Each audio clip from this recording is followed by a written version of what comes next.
It's your boy Nizzy, and we are continuing our time in the playoffs here for the High School League for the Esport Company Valorant playoffs. Let's take a look at these couple of games that we had. We have a completely updated playoff bracket for you guys. But before we get to that, let's take a look at our top 5 plays of the week. Starting at number 5, it's going to be Sacrificed of Greater Johnstown on the flank, getting that double and finishing the flawless for his team. Moving on to number 4, we're going to talk about a legs of Hollidaysburg there, getting another flank double for his team. Moving on to number 3, it's going to be Zivaru of Greater Johnstown, getting the triple there for his team for that number 3 play. Moving on to number 2, it's going to be Zlock of Hollidaysburg, picking up 2, and then Monopoly taking out 3 of his own for a full house for Hollidaysburg for that number 2 play. But our number 1 play of the week is going to be Sacrificed on that ultimate. Take a look at that triple. Starts things off with a triple. Still continuing on with the flank, and they're unable to stun him efficiently because he picks up the last 2 for the ace. Love to see it. Sacrifice. Our final scores are Penn Trafford 13-3 over Garnet Valley, Greater Johnstown 13-2 over Bishop Carroll, Somerset with a close one over Hollidaysburg 13-11, and Windber taking out Forest Hills 13-6. We are almost at the championship, ladies and gentlemen. Here again is your bracket. Nizzy's out.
Hello, everyone. We're back. It's the Esport Company High School League Valorant Spring 2022 season. I'm Sovdan. I'm here again with Cute Noob. And Noob, this is it. We're in semis. Top 4 remain. Everything's on the line. We've established a top 4, and now we got to look to see who's coming down and what's up ahead for us. Yeah, I am so excited. We do have the bracket available for you guys because I know you guys are dying to see it. First, for the quarterfinals, we had Greater Johnstown versus Bishop Carroll, which Greater Johnstown came on top. And as we can see, they are here on the semis. And Hollidaysburg versus Somerset Eagles were the second at bottom half of that quarterfinal. And now the Somerset area Eagles are here to battle it out with Greater Johnstown. And I think, Soab, we've been dying to see this matchup. This is actually going to be a really, really good matchup because Greater Johnstown has been kind of this dominant force for this. They're that number 1 seed, and the Golden Eagles have a couple good players on their team. Like we'll look into that in a second. There's a couple good players in here, but this is going to be an interesting matchup to say the least. The last time we saw them, I don't even remember what the scoreline was, but this is going to be really, really good. But let's go see who these teams are bringing today. Over for Greater Johnstown, we've got Zivaru, we've got Blaze, we've got Amp, Sacrificed, who had an incredible game last time we saw them, and Baba rounding it out. I do believe we were talking about it in the pre-show. Zivaru might be opt out for. Oh yes. Zivaru has been. We're subbing Zivaru out here for the moment. Just some technical issues, I believe it was. So there will be. It would be Junie coming in for there, who's put in a lot of work there. But Zivaru was a pretty good piece for this team. So we'll see what happens with the sub. Yeah, absolutely. And on the side of Somerset Eagles, we have Eric the Great glitching out Hibui, Yaboy Zook, and not left out, it's going to be Maleb as well. And for that side of the roster, we're going to be looking out for I mean, have it's Hibui. We're looking here. at Hibui. Yeah. Like Hibui has just been an absolute machine this whole season, and we're like, There let's you just go. yeah. Like this was just last round, mind you. So this was like the closer contested of the 2 rounds. 33 and 14. Those numbers are wild. That's at least almost 3-1. Like that is a force to be reckoned with, and that is going to be the key to keeping uh Somerset in control here, is getting control of Hibui and really forcing the rest of the team to kind of adapt and play around the loss of him. Oh, absolutely. And on the side of Greater Johnstown, the player to look out for is going to be Sacrifice, like you stated before. 23, 9, and 1. That's a mighty fine looking number, if you ask me. Only 9 deaths out of 13 rounds. That impressive. I mean, Absolutely yeah. impressive. And if you were watching the recap, you saw the ace. You saw the neon ace. Like that wasn't just a one-off play. Sacrifice was having the game of their life there. And I think if they can continue to keep that pressure rolling, they'll be a great tool. But like there's no one on, we were kind of talking about this also. There's no one on Greater Johnstown that like really stood out as like anybody you just have to like isolate and wear down. This whole team has their moments. So this is going to be really the task of, dethroning the whole team here. Yeah, and with dethroning, we're going to take it into what is our map selection.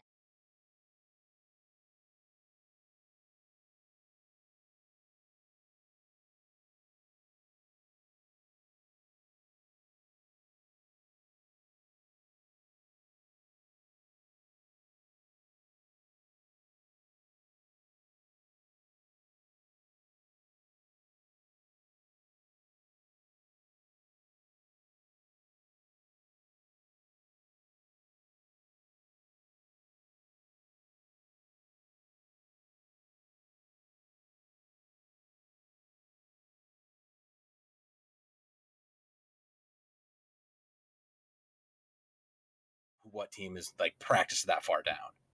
Yeah, I think Icebox has become a favorite, even Yeah. just not in the high school league, but I've seen it in collegiate and I've Mhm. seen it even in the pro scenes. The fact that it got an update and teams still really, really enjoy it is going to be very awesome to see.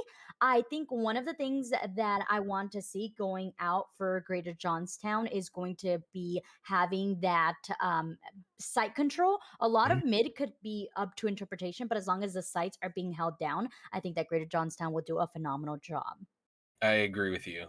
Mid and icebox is kind of a weird place to be. You don't need to defend it as hard, but giving it up gives you access to too much of everything. So the other part of this, because it's such a big map, is going to be spatial control. So let's see what these teams want to play when it comes to this, because uh, there's a lot to control here. This is a good Yeah. like double sentinel map. Like Sage is pretty common, but there's so much to control. Let's see what they're looking at, and you can see it. Greater Johnstown is eyeing. They are eyeing the Sage.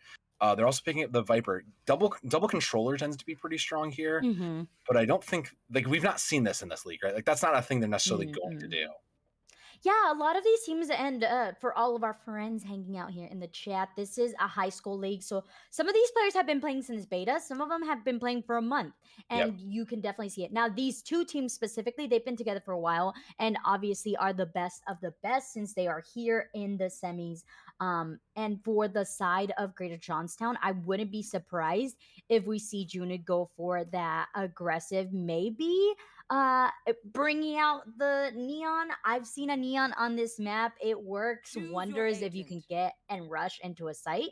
But Junie not available is currently not available. And thinking about what they want to bring out, you talked about the map control on this, Soab, and the fact that mid is going to be important, but not as important as holding down the sites. And the fact that Eric the Great has opted to go for the chamber makes me think that we're gonna get that sage onto a site as opposed to actually walling off tube like we normally do. Having the chamber gives you the ability of putting those trademarks onto kitchen, Mhm. where if someone goes through, you get that information, whether they get rid of that trademark or it actually stuns someone. You're gonna know that there is someone there, so you don't actually have to put a physical body onto that kitchen. You get to kind of spread the whole map around with the rest of the gang. But I'm kind of surprised that they are only going for this single duelist for the side of Somerset. Single duelist, and but I think that's pretty fine, honestly. Like the double sentinel strikes me as fine. The difference key being there, I think, is the initiator on the side of Somerset. Greater Johnstown opted into just more site control with this double controller, but they've also opted double sentinel, so they don't necessarily have information. And we've seen these teams kind of struggle when they don't really have a way to get information. So this is going to be a team very dependent on controlling sight lines and using those to their advantage. A lot of playing the smokes and a lot of coming and taking surprise angles will be big for them. But Somerset here on this defense, they stand pretty poised to do so. Yeah, I just noticed you pointing that out. The fact that they don't have an initiator might become a problem for them, especially with getting onto the site. As we see, they are going to tunnel into this A site. The Sage Wall is going to allow for a plant, a very quick plant, mind you. But that Soba Dart is going to give away the position of Maleb, where Blaze does manage to get that kill. We're going to have a double flank, but thank goodness they do have that Sentinel to allow them to know that there's going to be someone on their back line. And just like we see, we do have Viper and Chamber checking that out. Amp misses, but hey, Blaze is there to cover the back. And now check this out. It's glitching out versus Amp 1v1 with Malev also around the corner. Amp doesn't need help though. Now down left, Shahibui, who has a dream, has a hope, but does not manage to see it through. The rotation was a little too slow, and considering they took that, they used that Sage Wall effectively. This is kind of what you use the Sage here for, is just to try to cut yourself and section off just enough to get the spike down. And once you know that that's coming, you have to make your rotates a little bit quicker because the damage is already done, and that rotate was just too slow from the side of Somerset. Like you kind of already knew the calls were in that the plant was going down in A, and by the time the spike comes down, you need to assume that like A is already in control and you can just free run. Like you don't need to walk it. You don't really need to worry about it. Just start moving, get yourself in position, and then play it closer once you get those angles, because time is then a factor. And once time's a factor, you start to make mistakes. Yeah, and they're not going to be able to make any mistakes on this half. They're going to have to play it nice and patient.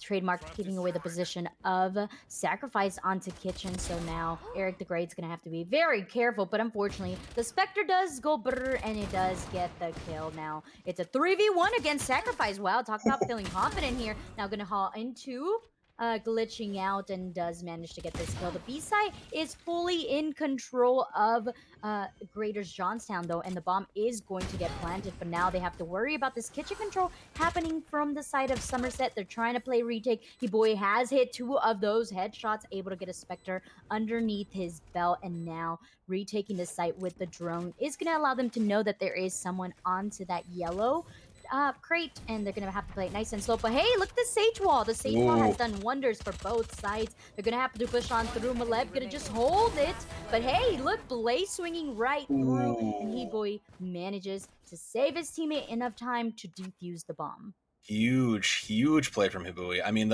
what a round should have been, considering there was a gun advantage, turned right back, and that's the way it goes. If you play a little sloppy, you can kind of get a force an error, get a pick. Suddenly the gun control's in your hand, and Somerset refusing, not giving that down early, and now they're in a good spot. They have their eco, they have some extra guns.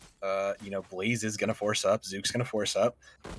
Not sure about that, but I do like it. There is a Blade Storm too, it's worth noting. Probably not getting used. And I say that, and Hibui pulls it right out.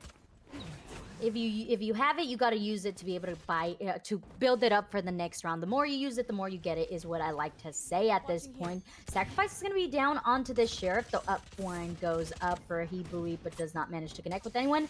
Glitch spot happening there, but does not connect once again. Down on the Blade Storms. Blaze, though, taking out glitching out, and Juno as well, adding on to that death count for the side of Somerset Eagles. Now the bomb is going to make its way over to B, because that A site has been a little bit too hot for their liking. So I mentioned that you kind of need to force a rotation. The other thing you need to do is make sure you have control of what's going on, because now that Chamber is kind of left alone, there's still 5 on the side of Greater Johnstown, and Eric doesn't really know where they're looking from. We'll catch the trademark, but unfortunately doesn't catch it in time. So one more down, and Somerset is just going to be a struggle. They will throw it on the Viper's pit, and that's enough to get it down. Oh, Viper's Pit is such a scary ultimate to go into. Bibui does have a Vandal and Blade Storms in the back pocket if the shots just aren't working out in their favor. But Malev is the one getting caught out into Kitchen. They know that sacrifice is somewhere around there, so Hibui is going to have to play this patiently if they want to win. They cross ships. It's Blaze turning right at the perfect time, and 7 health in a dream. And the bomb is going down as well as a flawless for Greater Johnstown. It was a good attempt. It was going to be too much of an ask right away, like, right? But the concern I have right now, and you can see it in the score line there, Hibui's the only one making any sort of picks right now for the side of Somerset. And this is kind of what I was alluding to, is that if Hibui is going to be the only one really to get value, to make picks, it's going to be so easy to Greater Johnstown just to pressure that out. They know Hibui's on the jet. They know they just have to look. Is it the jet? No, we can probably take this fight, no problem. So that, again, is like Somerset's going to have to step it up across the team. But I say that, and Hibui finds one just to bring it open and just put their foot down there. Yeah, they're going to get stopped by that Sage wall, though. Beautifully done by the defender Sage to hold out this A site. Now leaving the attackers to go right into the hands of this glitching out who is timing them perfectly. Look at this. Although the shots are not connecting. Oh, no. That's a feels bad for sure. Now it's down to Eric the Great making it happen once, but not able to do it twice. And there's only 3 defenders now. It's a 3-on-3. Really low on health, though, is Blaze. So this might be a bonus for the side of Somerset. If so, Amp, though, gets in the back line of these defenders. Talk about a flank-on-flank action. That boy Zook, though, able to connect with that Marshall. And now Amp is clearing up town. It's down left down to one lonely Sage, who is able to get this kill. Now picking up a Vandal. And Blaze is very low on health already, folks. It's going to be an easy connect if these shots do actually quite hit. It's going to be a fake out with a tap. But look at Blaze being the little sneaky Viper that they are, able to get this kill and get the point for Greater Johnstown. Again, so the spatial control from the side of Somerset has just been a little bit lacking. You tap it, you make the look. You didn't check both sides, though. You look both ways crossing the street. You also look both ways defusing the spike here. So being able to make sure you have all your angles covered, you don't have that information to know anything. There was no slow orb to try to buy some time for it. Making sure you have all the critical information will help Somerset get this going. And right now they're just kind of ignoring some of these angles. They think they know it and they're making those plays, but it's just they're getting punished by just not knowing enough, unfortunately. They are indeed getting punished. 1 and 3 currently on the board, as you stated. Baba adding on to the kill count for the side of Greater Johnstown, and that is also the Brimstone. So no smokes will be available for the side of Somerset as they make their retake. I mean, it's just firmly in Greater Johnstown's control at this point, and you can see they are trying to spread this around, but like these have to be a little bit more efficient. But Amp is already way more efficient. Will eventually get traded though, and they have to move in on this. They have to. They're just running out of time.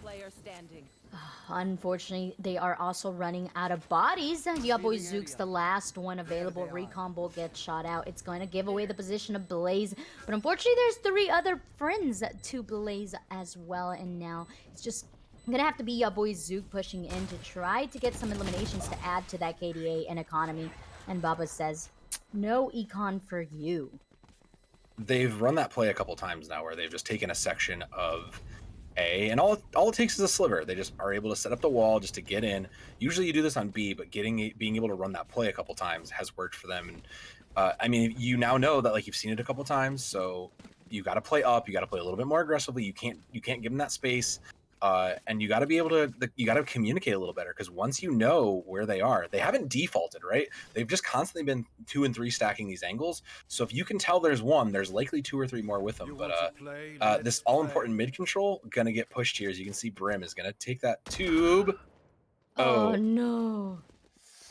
Glitching out once again, going down first. It's Maleb trying to get a little aggressive with his teammate Hibui, but does go down. And once again, the man advantage is on the side of Greater Johnstown. Your boy Zook trying to play this cheeky angle and boiler, trying to catch someone slipping, pushing out a little bit too deep on this defender's side. But hey, look, Greater Johnstown is just too smart for that, and they're gonna just go onto site, but they don't clear the site completely. It doesn't matter though, toward the force doing what it's meant to do, sniping out the enemies, and now it is down to just 2 remaining defenders, but Blaze is zoning out. Your boy Zook says, hey, we're gonna get the bomb down, and you can't do anything to stop it, but Great wall your boy bang. Zook, was that a wall bang? That was a Wall great bang? wall bang. Oh, just so beautifully done. Your boy Zook has a hope, has a dream, but Sacrifice says, hey, I also have an operator. Check this out. It's the duel of the Titans. You know, the operator came out on top here, but it was a great retake attempt there, right? They were patient. They were playing the angles, and Somerset they're getting the right ideas to this. So maybe with these 3 ultimates on the board, they can get there. And Glitching Out has had a rough game. Glitching Out has just been on the receiving end of First Bloods all game so far. So, you know, and as a controller, you can't really afford to. You need those if nothing else for the retake. So as the controller, play it back a little bit, let your duelist take the initial, or at a minimum, like let Zook take it, let someone else take it, because your smokes are going to be too important if you're letting these sites go. You need those for the retake, so play accordingly. Absolutely. I couldn't agree more. They need to be a little bit more patient. I like that they're trying to get aggressive together. Friendship is important. Oh, Amp though. Amp is solo doloing onto this maze, but doesn't check the right corner. Hibui finally getting that initial first blood that he so has wanted. Now the rotation has to happen. I love the fact that the early rotations happen from the side of Somerset, but Sacrifice is going to continue to punish onto this A site, and that is the confidence that Sacrifice has. Glitching out. Good hold. Good hold. I like that. Great. They saw it. That's information passed. You can still play it slow. There's still a chance there. There's the redemption for the previous time. I love it. Let's see it. I hope. I have hopes. I have dreams just like you, Soap, but the timing is just not working out for Glitching Out. Gonna go on through, does get one, trying to look for the second, and does not connect. Blaze is able to get that 3K. Now coming down to just Eric the Great. Is he great? Yes, indeed. Manages to get one. Blaze is very low on health. They know the location. Brimstone has got killed from Blaze, so they're gonna know exactly where to look. And yes, indeed, Eric the Great is indeed great, managing to get the second point that Somerset so desired. Yep, that's the start of the run back. You swing it back, you're a little bit away. Greater Johnstown does have the econ though. Let's be real. Like they've won these last couple of rounds. They've got the money to kind of shell out and just rebuild. Fine, sure. Sacrifice will have another op in hand. So the start forward is a good start here. But all the ultimates are what I'm looking at now, because now you've got a bunch of tools in your hand. Eric could save, Hibui's going to save and do that, and those are the takes you should have. And I think those will work out here as long as they commit the tools in the right way and continue to play patient like that. They can keep this round forward going. Watch for the Viper's Pit though, because wherever they commit that is probably going to be the most that's going to be the important thing here. Wherever they commit that, and wherever they're willing to commit that, will make this infinitely harder. And we have talked about this before, Swap. The fact that if there is one, there is two. Unfortunately for Eric the Great, unable to connect that second shot. But that Viper's Pit is out of the story. You don't have to worry about that poisonous Viper's Pit. What you do have to worry about is Sacrifice with the operator managing to get one. Amp also helping a buddy out. And the resurrection does come out onto the Viper. So now you do have to worry about it. Maleb, though, does have a resurrection of his own and could use it if they so desired. I mean, but is there anybody they have range to get to? I don't think it's going to be a tough ask to try to find a body to resurrect, but at least they'll have the information. So now they know where they're all playing. They just have to finally capitalize on this, and this might be the Hunter's Fury to try to do so. But they do get a pick. It's going to be a swing from your boy Zook, but the op is just too good on Sacrifice. 17 health and a dream. Now down left to Maleb, but unable to actually clear out that op. And the op is the thing that is just being a thorn at the side of Somerset, Soab. It really is. I mean, Sacrifice isn't even topping right now, but just has been getting 2-3 against it. You know the op is in play, so you have to play a little bit, and you can see it. Greater Johnstown, when they know there's an op in play or something, or a tour de force in play, they're playing against it. They're double swinging. They're peeking. They're like jiggle peeking it. They're trying to force errors out, and that's kind of the difference here, right? Is that Somerset knows that there's an operator. They're just not really able to do anything about it. They're not really baiting it. They're not really pressuring it. They're just kind of falling to it, unfortunately. So a little bit more patient play, a little more understanding of everything will go their way here to keep them on the board. What they have to worry about is the fact that this A push is happening through. It's going to be the Marshall versus the Operator happening from your boy Zook and Sacrifice. No one sees anyone quite yet, but your boy Zook's just going to jump right into it, trying to stop the plan. Sacrifice has another plan and says, you ain't stopping nothing. The rotation, though, is happening at this point, and I do like the fact that they're attempting to flank. Unfortunately, one-man flank is probably not the best choice, and I like the choice being brought out by Bremy. Sometimes you don't need to go for it. Three men on the side of these defenders. This Sage-wise, quite interesting, but helping out the attackers to hold off. And wow, okay, Juno, we see you. That through the wall kill, now down to just 2. Glitching out, does get a kill, but Sacrifice clears up town, and now down left to Heapley. Time is ticking, and Sacrifice just keeps on adding to their kill count. They do. I mean, every last couple rounds, it's just been 2 and 3. Whatever it's been they've been there. So now you got to think about it. They're pressuring you out with the op. Now this is where you have to start looking at glitching out and say, all right, you're not high on the board. What do we need out of these resources? This is where you got to start thinking, we need to smoke out these ops. We need to force them into positions where they can't get value. We need to force them into a position where we can't get just shot at. Because that's kind of been the thing, right? Sacrifice has just been sitting on top there. Even if you smoke early, it eventually fades, but they just sit on that high ground, wait for shots. They're patient. There's nothing really contesting them. So doing that will be a key there. Use the resources, use the tools you've got. Well, that headshot isn't quite working out. Hibui getting a little bit too aggressive and does get punished for being so. Now it's down. Sacrifice bringing out this Blade Storm. Gonna catch Maleb slipping, and now it's just down to a Brimmy and scratch that. Make out yo boy Zook, the last man standing, trying to make it happen with the Spectre in hand. Amp does have the Headhunter, so it is technically a fair fight, but now it's down to Sacrifice, who does have the Blade Storm, and let's just say Sacrifice just does not miss. No, Sacrifice has been on point, carrying it over. We were talking about the player to watch. Apparently, they took a little personal that I was like, maybe it's the whole team. No, Sacrifice wants to keep showing it. I mean, 17 and 4, they're on a great run.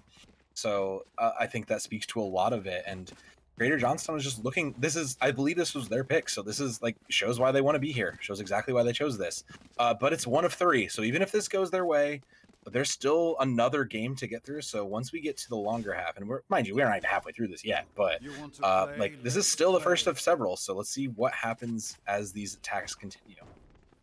Yeah, I don't mind it going into an 8 and 4. I think if we do get it into an 8 and 4, it is very possible for Somerset to bring it back. They just need to get at least 4 onto the board. Hibui getting repositioned with that snake bite and getting caught out by Amp, who just saw a sliver of Hibui as well. So, that's so unfortunate. Talk about being there at the right time, the right angle.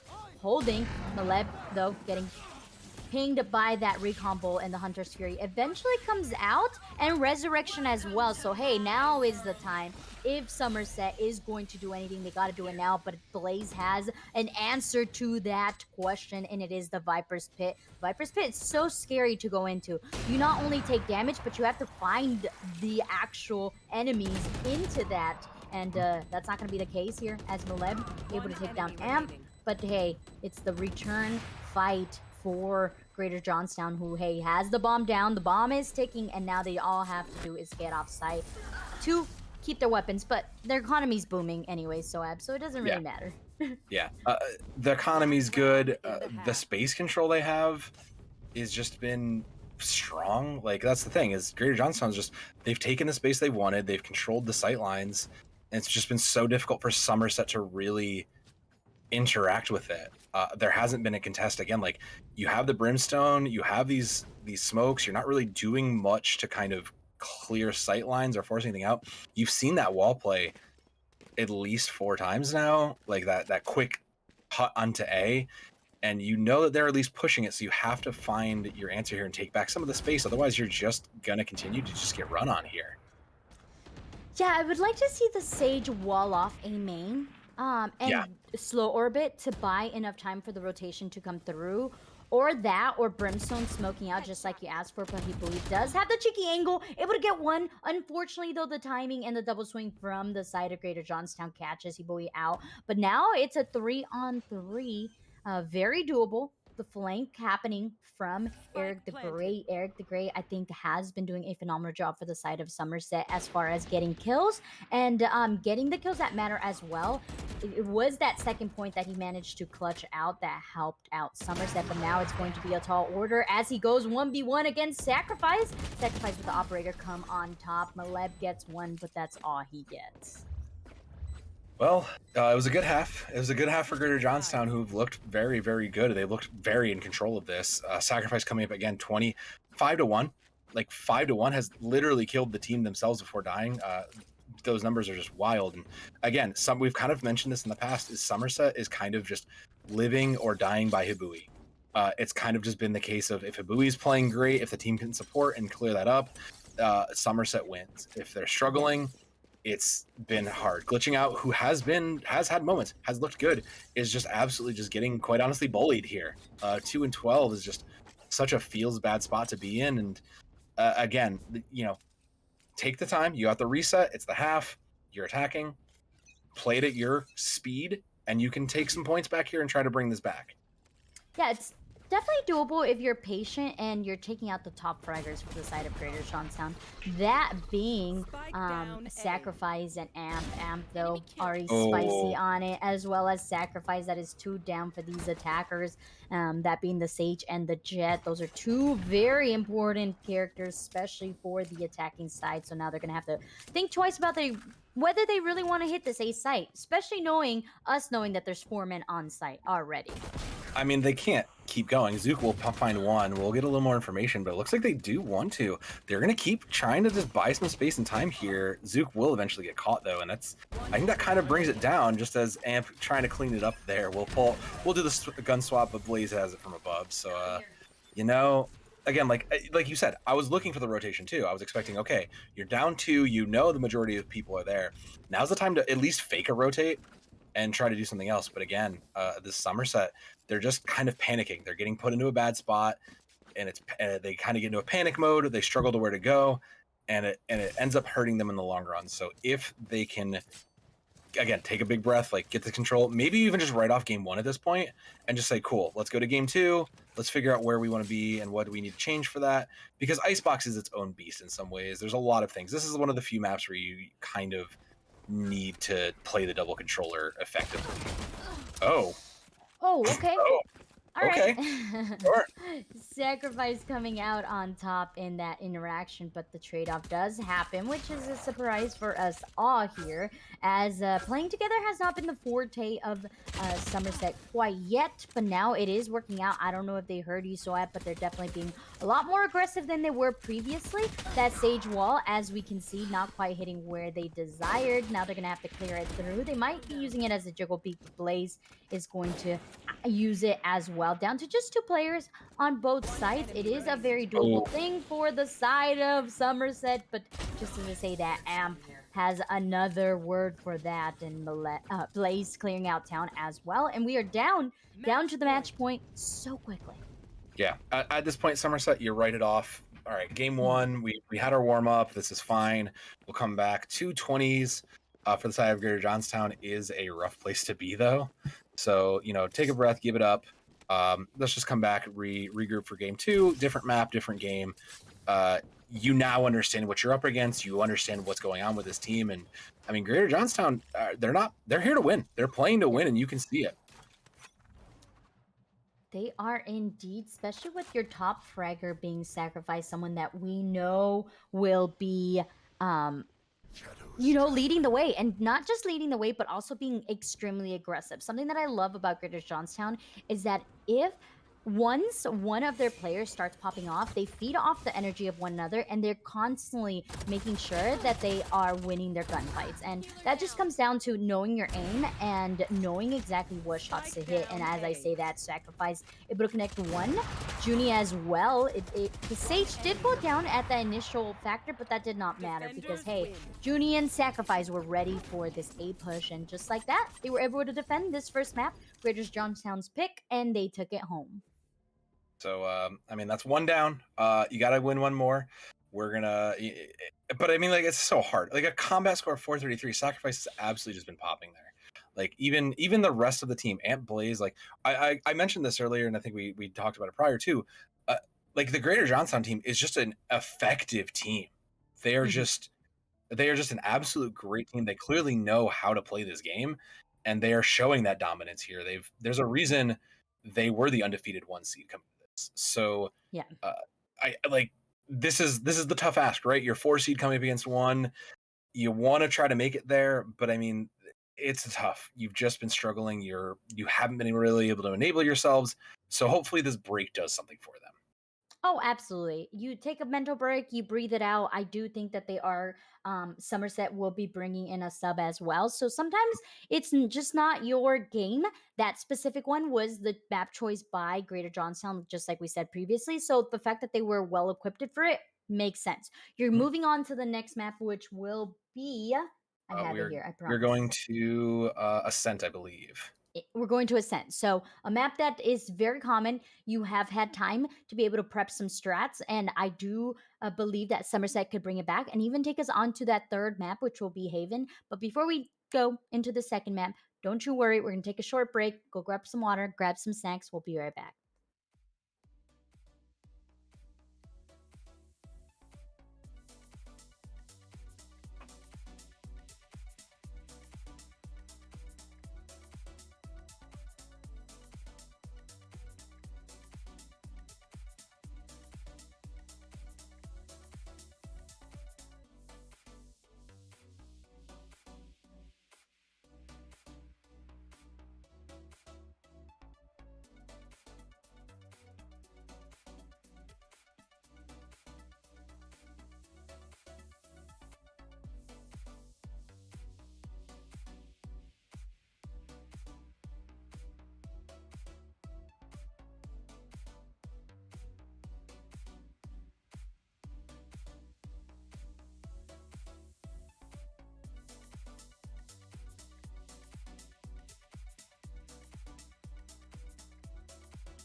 Welcome back, internet friends. We hoped your break was nice and short, just like we took a small break to get a little bit of fresh air, shake the jitters out. We do have a couple of shakeups happening for these two teams going on to this map number 2.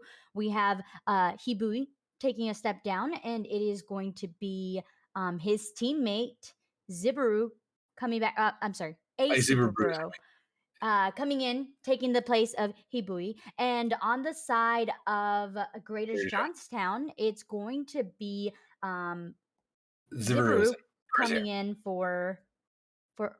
Junie. Yes. Yeah. There was initially, I guess, an issue where Zivaru wasn't available for game 1. Did it really matter? Like, I hate to say it like that, but like, clearly they were fine. Zivaru not obviously being like an unnecessary piece. Hibui coming out is very interesting to me, though. And that's where I have some questions, because we are going over to Ascent, and that to me raises a couple questions. Hibui is like a good sniper, was a very solid jet player. You kind of want that for these long ranges and these sight lines, and I'm very interested to see what happens now that Hibui's out and Sacrifice going over to that Neon again. That I have flashbacks, noob. I'm scared. I am scared now. Yeah, coming into this Agent Select, we are. I'm just. I don't know how to feel about your boy Hibui stepping down. Sometimes it's best for you to take a step back if you feel like you've pushed your limit mentally. So I give a round of applause to Hibui for acknowledging that and not putting that mental toll on his team. Now, with that being said, a Super Bro is going to have to fill in some huge shoes coming into this, just like you stated. It is going to be a Neon versus Neon, so Sacrifice versus a Super Bro. Although, if I recall correctly, we have had Super Bro sub in previously for Somerset, and they've done a phenomenal job. So I do have high expectations for a Super Bro. As far as the Yorus coming out from both teams, that's a total bait. I've never seen a wait. Yeah. I was waiting for you to catch that. This is a 5 duelist comp coming out of Greater Johnstown. Coming out of both. They're both mirror matching. Wait, yeah. Wait, what? I didn't even realize Somerset did it too. Wait a minute, what? Oh, we're just gonna get a full. We're just full deathmatch here, aren't we? Yeah. We're just full deathmatch now. It's gonna be like you like to say so, a battle of the titans. It's going to just be 1000% W key, util out, everything out on the table. Mirror. We're in a mirror, noob. We're in a 5 duelist mirror. Mm-hmm. Did they agreed to this? I have to assume, right? Yeah. I would hate to think otherwise. They definitely want to just do damage 1000% through. I don't know how to look. I've seen some things. That was a great. Oh man, Blaze coming out huge! What a flash! Who cares what I was saying? That's an incredible play by them. Cleaning it for 4. Wow! What an opening play from Blaze. Phenomenal. That's how you use the Yoru. I was doubting the Yoru choice, and Blaze just told me this is exactly why we chose Yoru. Let me show you. I don't even know what I was saying. What a great opening play from Blaze. They're already going to grab that Vandal because that money just fell into their hands. Yeah. You want to talk about that reworked Yoru? Like, that was worst case scenario and exactly what everybody... That's exactly what my ranked games look like, quite frankly. Like, that's what happens. They'll just hit the Yoru clone, everybody's dead, and a good Yoru will clean up. Well, that is a statement to start off this second map. As we stated before, in order for Somerset to survive once again and take us on to that third map, we need to see them bring it on. But what we are actually seeing is Blaze turning it up on this Yoru. Says, hey, they reworked them and I can use them just as fine.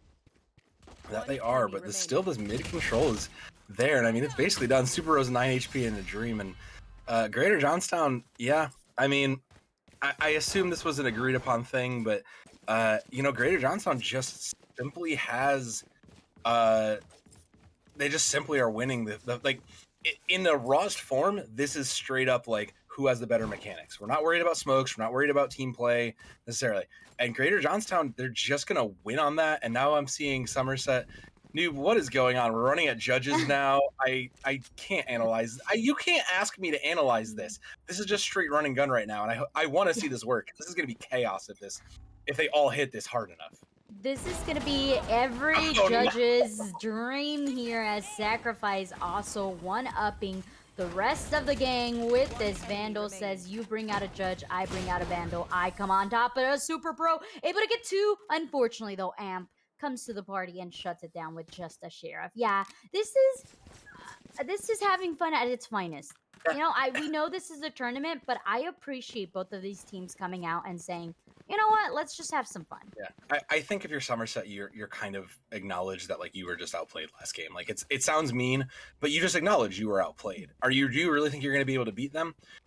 Maybe there's a chance, or maybe you just enjoy the last game of your season and have fun with it. And you know, Super Bro does have the old laser beam, so if they can make some value with that, there's a value. But Amp is not gonna let that value go to waste. We had a knife battle, but hey, looking for look knives. at that. Okay. We were looking for knives. That's what's going on there. Never mind. Okay. Oh gosh, a Super Bro with that overdrive is going to stay alive. One more round, looking for the second. Okay. Yes, looks for the third, but gets shut down by Sacrifice. Sacrifice is not having any of it. Sacrifice says, hey, I came in here to play a match. I'm gonna play just the way I would play any other regular, and I can respect that. My stats, bro. My stats. My numbers. They gotta go up. I mean, yeah, like finally caught up to Blaze, although Blaze hasn't died, so there's that. Yeah, we've devolved into chaos. I think we've kind of acknowledged what's going on here, and I think Somerset is fine with that. But like, you know, I can't say anything to that. Like this looks like my ranked game, so who am I to talk about this? Because if it was me, I'd be Zivru with the Odin right now, so I can't say anything about that. Hey, the Odin? Actually, the operator there. Coming in clutch. The Odin does some damage, but hey, Amp is just too good for that and rotates out. Zivru though. Zivru says, you have an Odin, I have an Odin, we all have an Odin here, as Eric the Great tries to stay alive. But nope, that is not the case. A quick 5-0 for Greater's Johnstown, and this might be a quicker map than we expected. Yeah, I'll be real, I went in this expecting Somerset to give it their all. I was wondering what was the plan when they pulled Hibui. You know, sometimes the mental break you need is just the mental break to go and have a goofy time in a game, and that's absolutely fine. So, you know what, I guess we can just say it now because it's not likely to change, but congratulations to Greater Johnstown to go into the finals.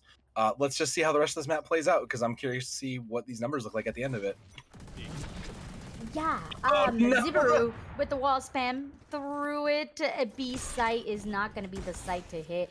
If you are Somerset, you're going to have to readjust to Sacrifice opping down onto Cat, but it's the rest of the gang for Greater Johnstown who's just going to W key out and get the flawless. Yeah, I mean, it looks like there's a bunch of Smurfs on the side of Greater Johnstown, and then Somerset's just like, you know, we're just gonna try our best, and their best is full buying out every single round. Or actually, they might be even doing like a weapon roulette, where they might decide what weapon they're going for. It looks like this is the judge challenge here with an Odin. Quad op, what is this? I was gonna make a very serious point here, and then quad operator happened, noob. I don't know how to say anything about that. Well, you know, it's gonna be the flank coming out from the Yoru. I never thought I'd see a Yoru work so perfectly until now. It's been really effective. Blaze has been incredible on this Yoru, real talk. Has just looked so good. But those knives coming in over the top to try to get some sights, because there's no way to tell. But I guess that's kind of all she wrote. Sacrifice will come in, and, you know, 4 ops is supposed to be a bit of a disadvantage at some point, but they're clearly not letting it be. They are not indeed. And it looked like it might have been a point going to the side of Somerset, especially with the fact that they were able to finally plant the bomb. That's a win in itself. Planting the bomb, dubs already for Somerset. And then they came down to that close 2v1, but unfortunately the operator did catch the perfect angle. And the judge, well, it doesn't shoot that nice from that far away. The plans for the initial judging are really good. I guess I can make my initial very serious point here. It does kind of, it's like an interesting like foil though to when you look at when Hibui's in versus, like, I know we're kind of messing around, but like even still, you look at the rest of the team, and the rest of the team, like, they're not exactly playing at their peak, but there is a difference to be had of just like the leadership of one person, right? Like knowing you have a good player and knowing you have like a leader in versus kind of like someone who may not be the best at this game. It really does speak to that a little bit. Okay. Oh, I mean, that Odin, the Odins, the Vandals. Plural. Sacrifice was ready for like a super serious game, and he's disappointed by this whole game turnout. I can tell. He's just going out, going for the kills. Baba adding on as well, says, you know what? I wanted this to be a fair and square match. Okay. Y'all just trolling with the Odins. Okay. I mean, glitching out has hit a. Yeah. I could hear the hope in your voice, Soad. I love to see a good like Odin just spray everybody down and get in there, but unfortunately it was not to be. You know, it's fine. I mean, the knives will probably come out here, assumedly, and I'll be real. I don't even know what to say at this point. Like, we've kind of just evolved into madness, and this is the madness that is kind of, you know what? But there's fun in madness, right? And the fun in the madness is where it's at, and good on them, because we're probably seeing these kids on agents we probably never normally see, right? Like, I don't know that we've ever seen. Oh, Super Bro just runs into the headshot though. Oh no. We've never seen a full team just go into an operator one by one. Yeah. That is definitely what you don't do at home, folks. Do not keep peeking the same operator. Zibru was probably at the bottom of the kill count. Now, though, probably at the top here. Gonna be looking for this 5K. Why did I say 5th? Numbers are hard. It is 1-1 though. Ooh. Maybe we might be seeing this first point coming out for the side of Somerset. Ooh, Eric does hit some shots. Eric has been a really huge star for the side of Somerset, especially on Icebox. Was able to get some clutch moments and create this space for himself over onto this B site. Gonna have the opportunity to plant the bomb. And hey, look, Zibru's down to 30 health, but does have that healing potential because, hey, it's Reyna. I mean, if they can they have one. Okay, I was about to say they have one Lear left if they use it wisely, and instead they just decide to yeet it out into the void. So I respect that. Now with no utility in the play, it's gonna be a bit more difficult because this shot has to be a good shot here, and the spike's down. So, I mean, no information. It could go Eric's way. Oh no. Okay, Eric jiggled. The time is ticking, so hey, buy enough time as you can. Reloads out into the open? What? I have questions. Oh, I have several questions. But did they buy enough time? No, that's not enough time at all. Absolutely. They may not have even bothered. It might have just been a point of like, look, we know we're gonna lose. We're not gonna. We got the spike down, but we're just gonna give up the 13-0 here. Again, don't ask me what's going on. I no longer control this game of Valorant, and neither do you, noob. So I mean, this is lost to the youth, in my opinion. We are in the back seat of the car, and our taxi driver is going at 1,500 miles an hour, and we're just gonna sit in this back seat and hope that we get out alive. I know that for sure. Somerset is not getting out alive. We, on the other half, might eventually be able to save up a couple brain cells for the upcoming matches happening up. We do have another best of 3 coming up for y'all, so don't you worry. If you're having fun with this one, you might also have fun with our next one, which will actually be Windber versus... Windber versus... oh my goodness, I can see it. Penn Trafford. Penn Trafford, yes. Penn Trafford.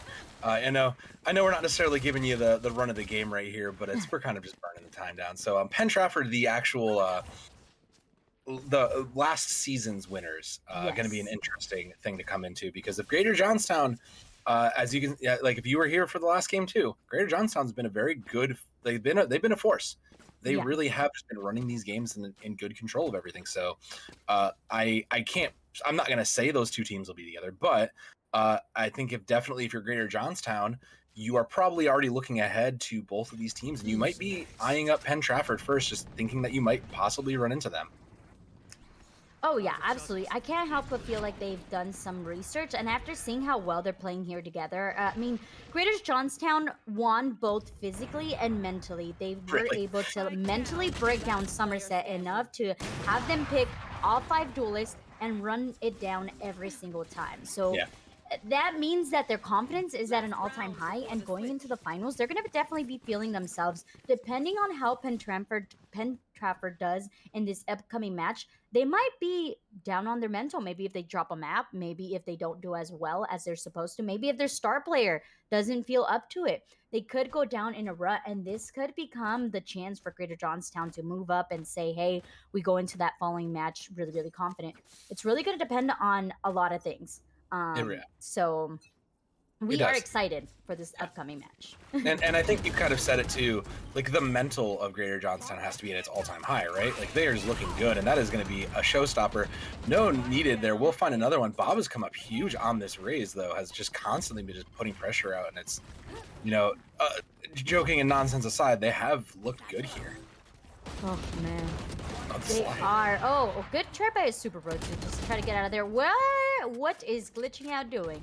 Glitching out being a ninja, just like Yoru is meant to be played there, but unfortunately, it's three of the members of Greater Johnstown just full swinging. Well, best of 3. It really, really was the. It turned out to be a best of 1 in some ways, but it's fine. So congratulations to Greater Johnstown. That we'll see them in the finals later next month, and Somerset. Well, condolences to them. You had a good season, all things considered. 4th, going into this with 4th seed is not a bad season. It just means you kind of look and say, all right, is this a game we want to put our time and energy into? Do we try to find pieces in our classrooms who might pick this up? And kind of in a similar vein to Garnet Valley or some of the other teams, or Mo Shannon, like you just kind of look and say like, all right, cool, let's look ahead to the next season. Let's see what we want to do there. It looks like it's going to be a knife fight to close this out. So let's see the knife fight. Let's see the knife fight. Enjoy some knife fighting. I hope there's honor. Nobody better bring out a weapon. There's nothing more than I hate than a weapon being brought out. Okay, no, it's full on. Oh, they did there was no honor in that. No honor. Absolutely no honor. I am disappointed in these folks. To be fair, it looks like Somerset shot first. Oh. So I have to imagine that it was that. And I mean, like Spike was going down anyways. It's fine.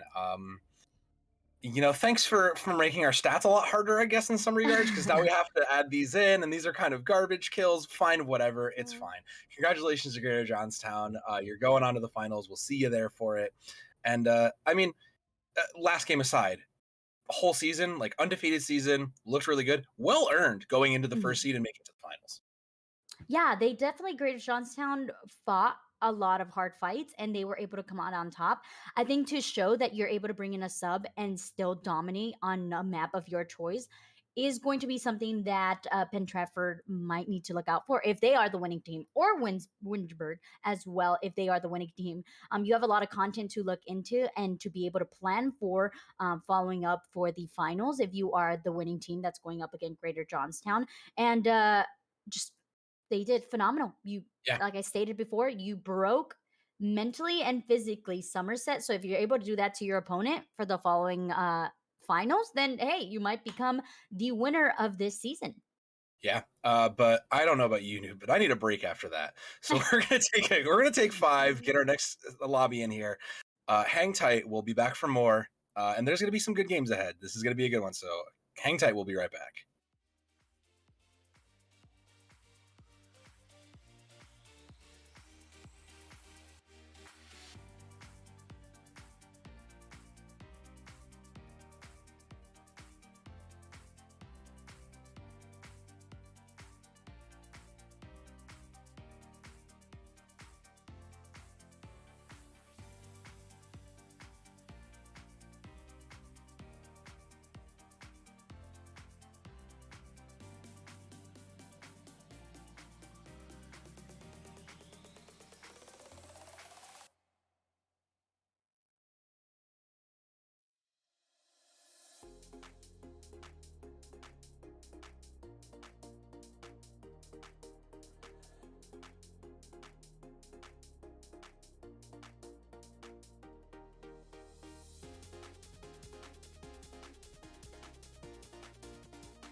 Hello, friends. Welcome back from that break. We are bringing you a fresh, brand new series. We have Penn Trafford versus Windber. And it's going to be spicy. We're going to show you first the roster that we have lined up here. We do have a sub for the side of, I want to say, For Penn Trafford, the Ether yes. is gonna be out for this first game. And he will be subbed in for roasted turkey. And we were making a joke about having to have your meat in your sandwich here. So hey, check this out. We also have Gunzer, Doodlevy, Emine, and Quarter for the side of Penn Trafford. Yeah, Penn Trafford is the defending champs here. It's worth noting. 2 seed is kind of a rough place to be for the defending champs, but I mean, you saw Greater Johnstown last match. Like that's hard to not contest with. So they really want to prove to themselves here that they can do this, and they want to run it back and get the 2-time. But we got to see because there's Windber in the way right now. And over for the Windber team, we've got Kunai, we've got Sharkiller, and Jace, Young Robo, who's a new face for us, and Mr. Gary. And I think it's really interesting to bring in a new face like Young Robo. We don't actually know anything about them. So what are they bringing? And I will actually kind of be disappointed if they don't play any amount of KO, to be quite honest, because that just feels like a missed opportunity. Well, we shall see. But the players to look out for are here for you folks. For Penn Trafford, we have Doodle V, who went 21 kills, 6 deaths, and 6 assists. Yeah, it Quite was number. quite a good number considering they had to play up. Number 2 versus I believe it was the number 6. Like wasn't a cakewalk, but it was still a pretty good showing. And Doodle put up a great amount of work from that one. Meanwhile, on the other side for Windber, you got to keep an eye out on Kunai, who has been a star all season for them. 29, 9, and 5 in that last match. That's wild. That's just an insane. They put up some. Then like this is the number 4 seed. They had to play through 5, so they've been in this situation, and for Kunai to come out on top and look like this player to keep an eye on really shows that the Windber Ramblers just want to keep playing and that they're willing to show up and step up when they need to. Yeah, and if I am remembering correctly, Kunai is a duelist main.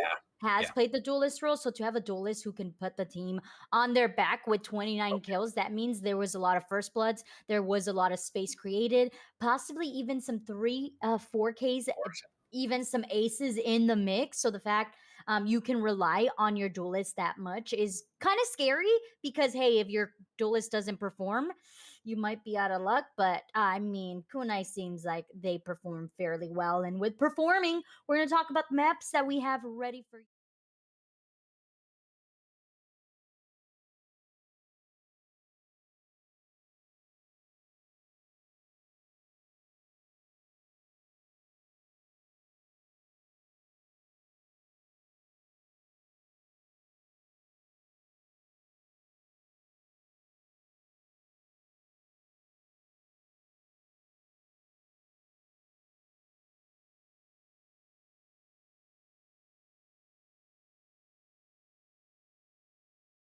So given this kind of like the defending champions, the young upstarts, who knows where this is going to go until we get in and see what happens once we start picking some agents. Well, we are going to get right into Agent Select to see what agents we will be seeing for this first map, which is Haven, folks. I am so excited. What do you expect to see here, Sohab?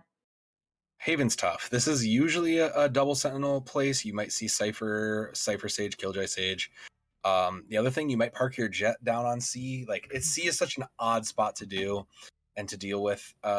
Mr. Gary opting in for Omen, I do like. It gives you a little bit more control, but Gunzer over on the Brimstone might be a little bit more of a it's quicker executions. It's a little bit more. I do like the double, and someone heard me over on Windber. Thank you. Double initiator there is big, and I like that. Roasted Turkey picking up the KO is a lot of free information from that knife and a lot of ability to capitalize. So I like this. This is kind of one of those spots where you don't necessarily need to see Sova, but I like this. And M&A, who we've seen on controller before coming over and eyeing the chamber, is an interesting choice. Yeah, if you're not going to pick the Sage, like she's had some good aim, so chamber makes sense. Yeah, I like the chamber. I like the Reyna. For the defender side, I feel like that's going to be a really aggressive team going into the attack. Defending half, I do like the chamber, but I always like to have a sentinel who's down to earth Yeah. sentinel. And when I say that, I mean like a Sage, I mean like a KJ, maybe even a Cypher. Cypher can be so diverse because you can put his tripwires at B or garage and C. Like you can basically control as many or as many entries as possible. So the fact that on the side of Penn Trafford they don't have a set central makes me a little bit worried, but I mean, Penn Trafford has shown to have the aim, so maybe they're not too afraid about holding down a site or getting some kills. But for the side of Windber, they do have the Sky, which I personally really, really enjoy because Sky can not only displace enemy off of cheeky corners, but also give you that intel of where exactly an enemy is with the Trailblazer or the Seekers as well. Also having the KJ, I really, really enjoy because just like I stated, you're able to actually hold down a site. But hey, the action is going to get right in started onto this A short where the flash pop comes through, but no one actually goes down. No, they do have some information there, and it'll force the knife out. So now that you know what's going on, and you kind of got to force the rotation or get yourself out, Doodle is going to stand their ground, though, as they look in. Oh, but hey, look there. It was two swinging out. Shark Killer, someone we have, seen perform in the past, but I think right now they are popping off a little bit.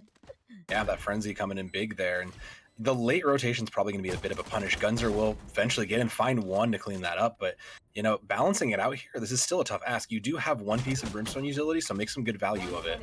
Ooh. Oh, my Lanta. For one more. Is it the ace? Is this today the day? Nope. Oh. Mr. Gary says you had your shot. It's my turn.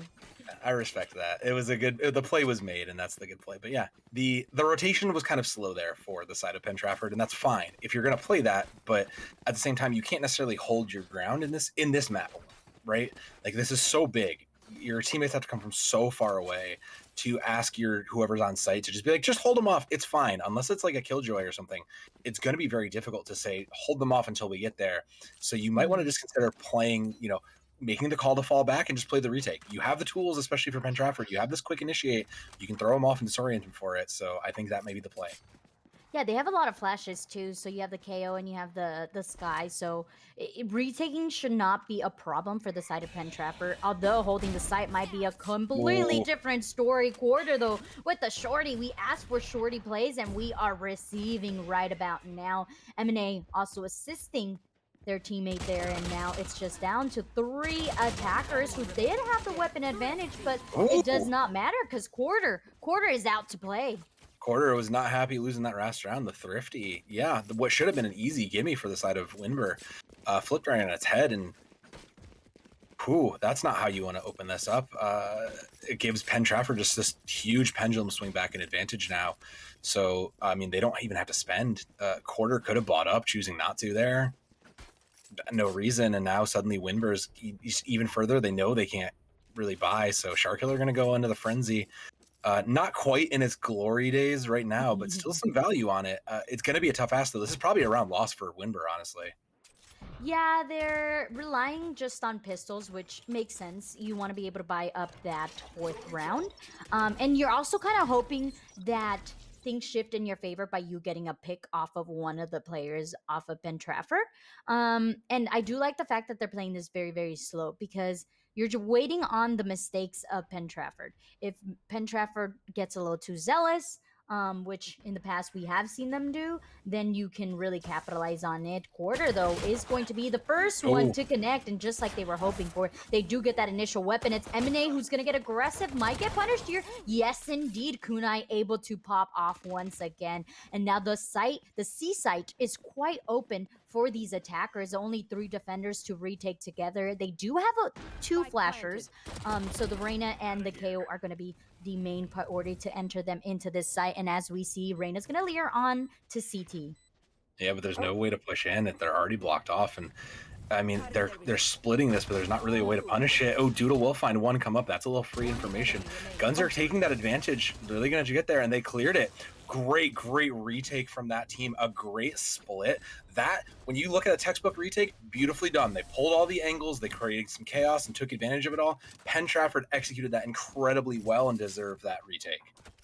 I can't help but feel like Windber needed to play a little bit more together. As we saw, it was Anjaz who was like pushed up onto Yeah. CT for no reason. You should be playing time. You should be playing angles that your teammates are gonna be able to trade you off. And that is one of those one and done angles where you get a kill, and if you're not able to back up as quick as you got that kill, then you're gonna get caught out. And that's exactly what happened.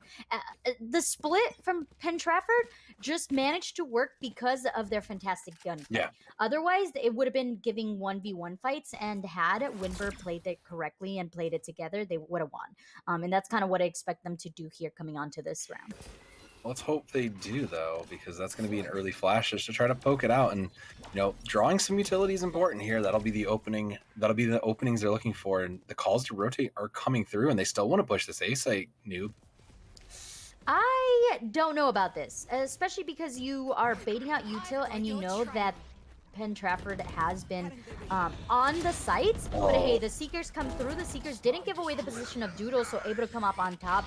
Really quick orbital strike, not connecting with anyone at all. And now it's going to be the rotation happening because too many bodies have dropped for the side of Windber. I mean, but that's so much utility out for Windber to come up with nothing, unfortunately. And you can even see it. They're doubling back to keep an eye on the space around them, and it's just Anjace left. And like, just a good effective use of it. We'll find one try to tie anyone else down with him and not really able to. Like, it drew out a lot of the utility, but there's some point where you got to kind of decide, this is not the push we need to make. We've pulled out some utility. Great. They think we're coming this way. Let's force the rotation back, because quite frankly, they're just not really able to break in. They're just, for whatever reason, maybe it's a lack of entry, but they're just really not able to break in on the side of Windber. And that's the thing. So they don't have lack of entry. They have a Sky. They have a Reyna to lure them in, guiding light them into the site.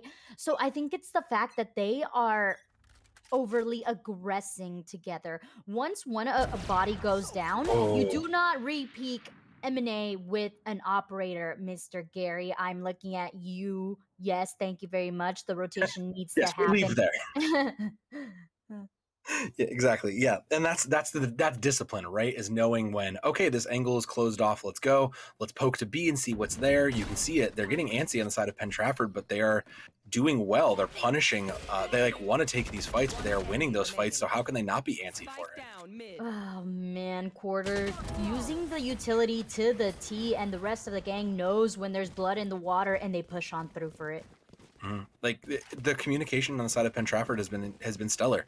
You can see it because they're saying we need you can hear when you can almost see it on the minimap of, we need the reinforcements. We know they're all here. Rotate through, come back, where you can hear it. And that's just kind of been the story so far for Penn Trafford, is they've just been kind of executing these retakes, these moments, these moment-to-moment gameplays have just been better. And again, it's simple stuff like just check your angles, make sure you know where everything is, wait for information. But Windber it's still early. It's 4-1. Windber can still do this. Yeah, they have the weapons, and I believe they also have an ultimate or two in their back pocket as well.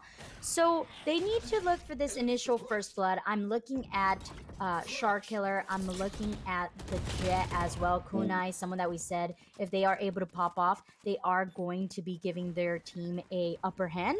They were able to get that first blood, and now they're going to push on through onto the site, but little do they know that there's already 3 defenders on there. The Trailblazer doesn't connect. Alir comes out. Kunai good for 2, but M&A trades it off right off the bat. The blind manages to succeedingly get 2 kills for the side of Penn Trafford, and now it's just down to Anjas, who has a hope, has a dream. Pop that lockdown and making it a 1v2. Oh man, able to pick up that Vandal is going to be Doodle, and now Anjas has to rotate over because the angle. No. Angle is there. Oh. They turn their back.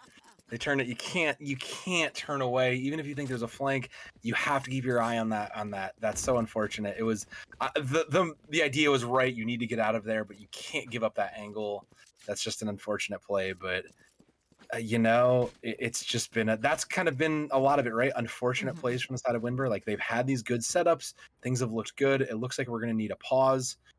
And I think that's fine. Even if it's just a mental pause, I think this is a good place to take it. Like, your plans aren't struggling. Any set plays you might have had have fallen apart. You're peaking angles and then getting immediately punished for them.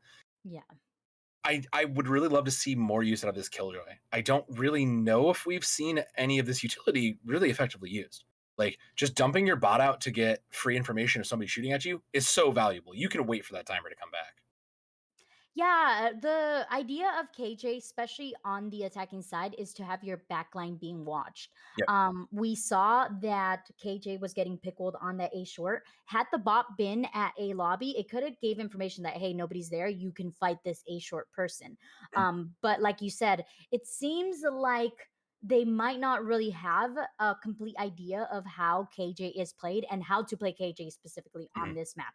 And it's okay. We talked Yeah. about this before. This team is very fresh, and the fact that they are here in the semifinals speaks volumes, right? They're learning Yeah. as they are going, and Penn Trafford is the returning champion, so they're trying to win out this second season to get this dub underneath their belt. So we expect a lot for Penn Trafford, and they are doing that. They're playing everything beautifully. They're playing off their utility. They're playing off each other, and that's all you can ask for. What Windber needs to do is overwhelm.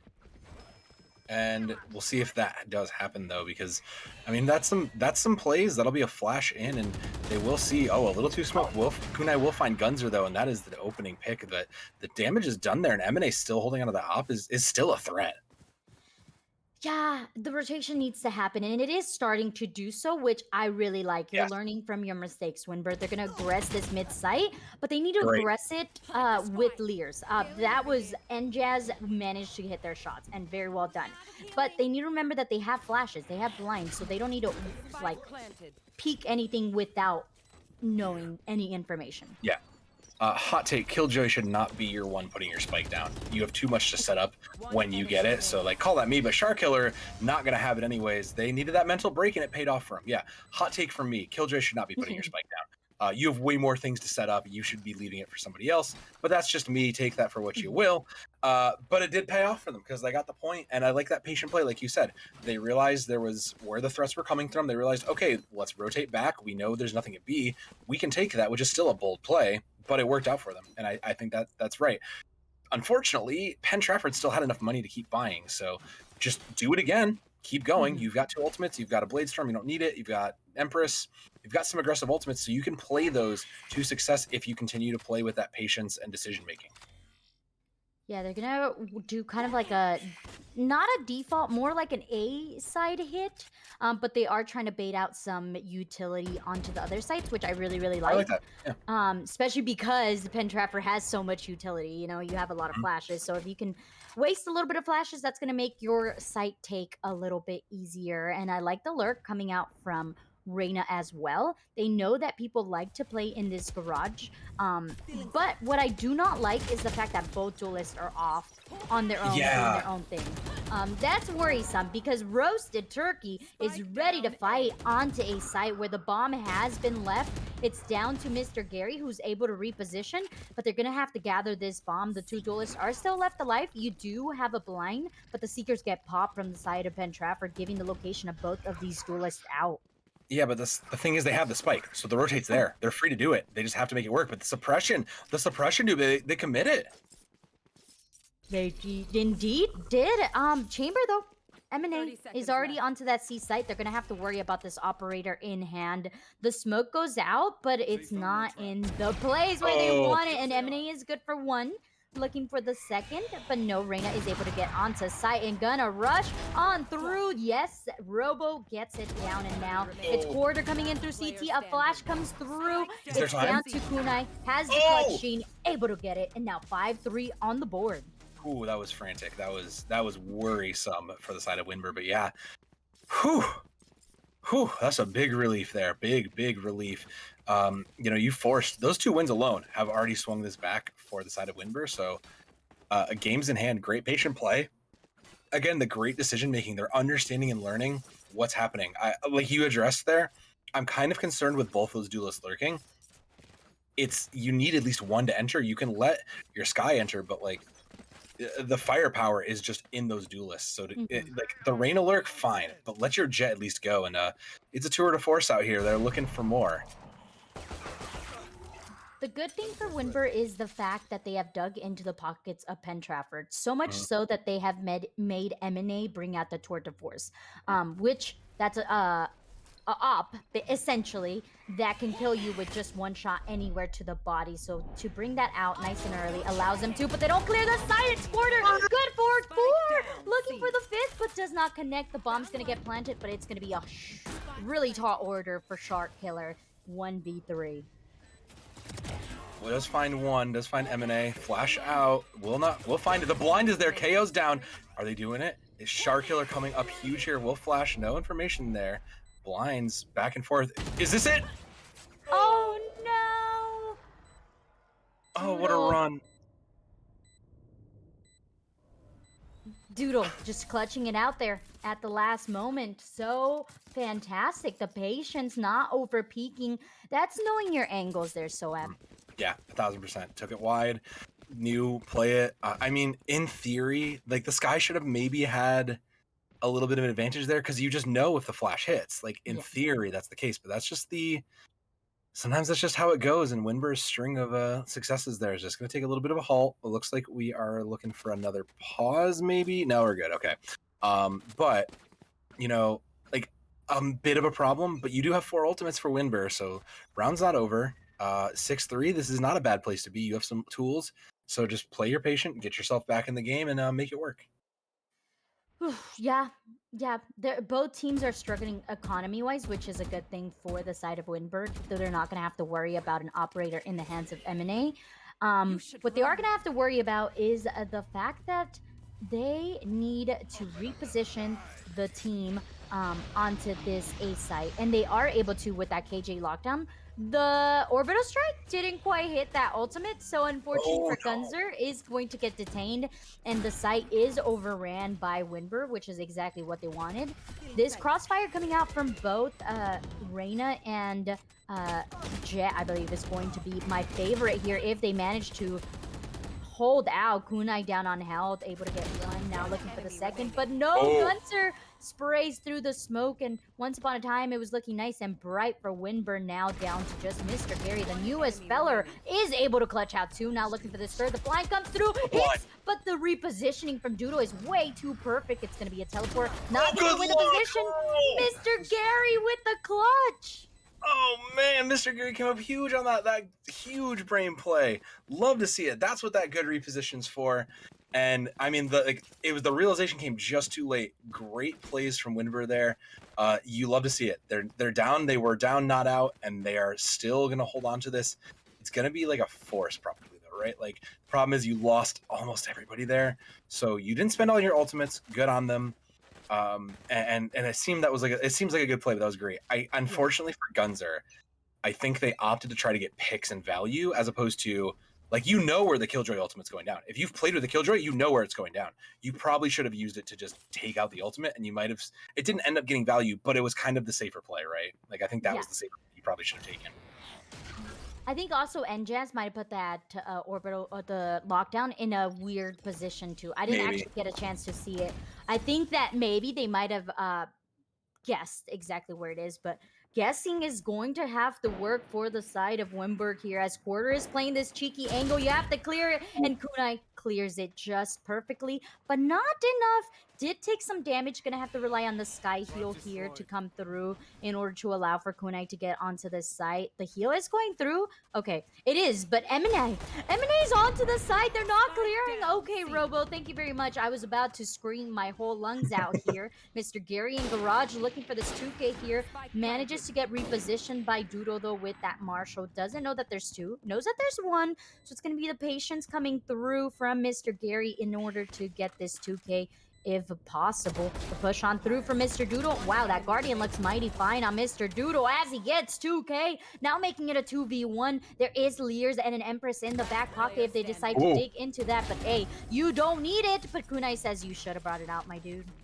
Kunai knew the angle was. That's the information coming through. That's the one thing you do get when you have more numbers in your side is you can at least get free information for that. So Windber not out. They will probably invest someone in for Shark Killer. They'll probably go full buy there. Yep. And Penn Trafford's going to look to force. I kind of feel like they have to. All they really have is this Empress. And if Doodle has been playing well, but it's going to be a powerful entering tool for them. And like, it's probably going to come. They've been playing A consistently, so I wonder if they may just try to lurk and take a flank. Otherwise, it's probably just going to get saved for the retake, and that may be the tool they have to lean on for this. This is the last round, so the buy-up makes sense up to this point. Like you stated, it's going to have to be pop. The Empress, you either use it now or it doesn't get used at all. But what's going to have to be worrisome for the side of Penn Trafford is this push onto this B site. They haven't done it before. It's going to be a surprise for them as they use the Seekers to get full control of it. Shark Killer has been a killer all throughout this match, and now bringing it down to a 6-6. It was once upon a time a lead for Penn Trafford, but Windber says, we are not afraid of a comeback season. Interesting.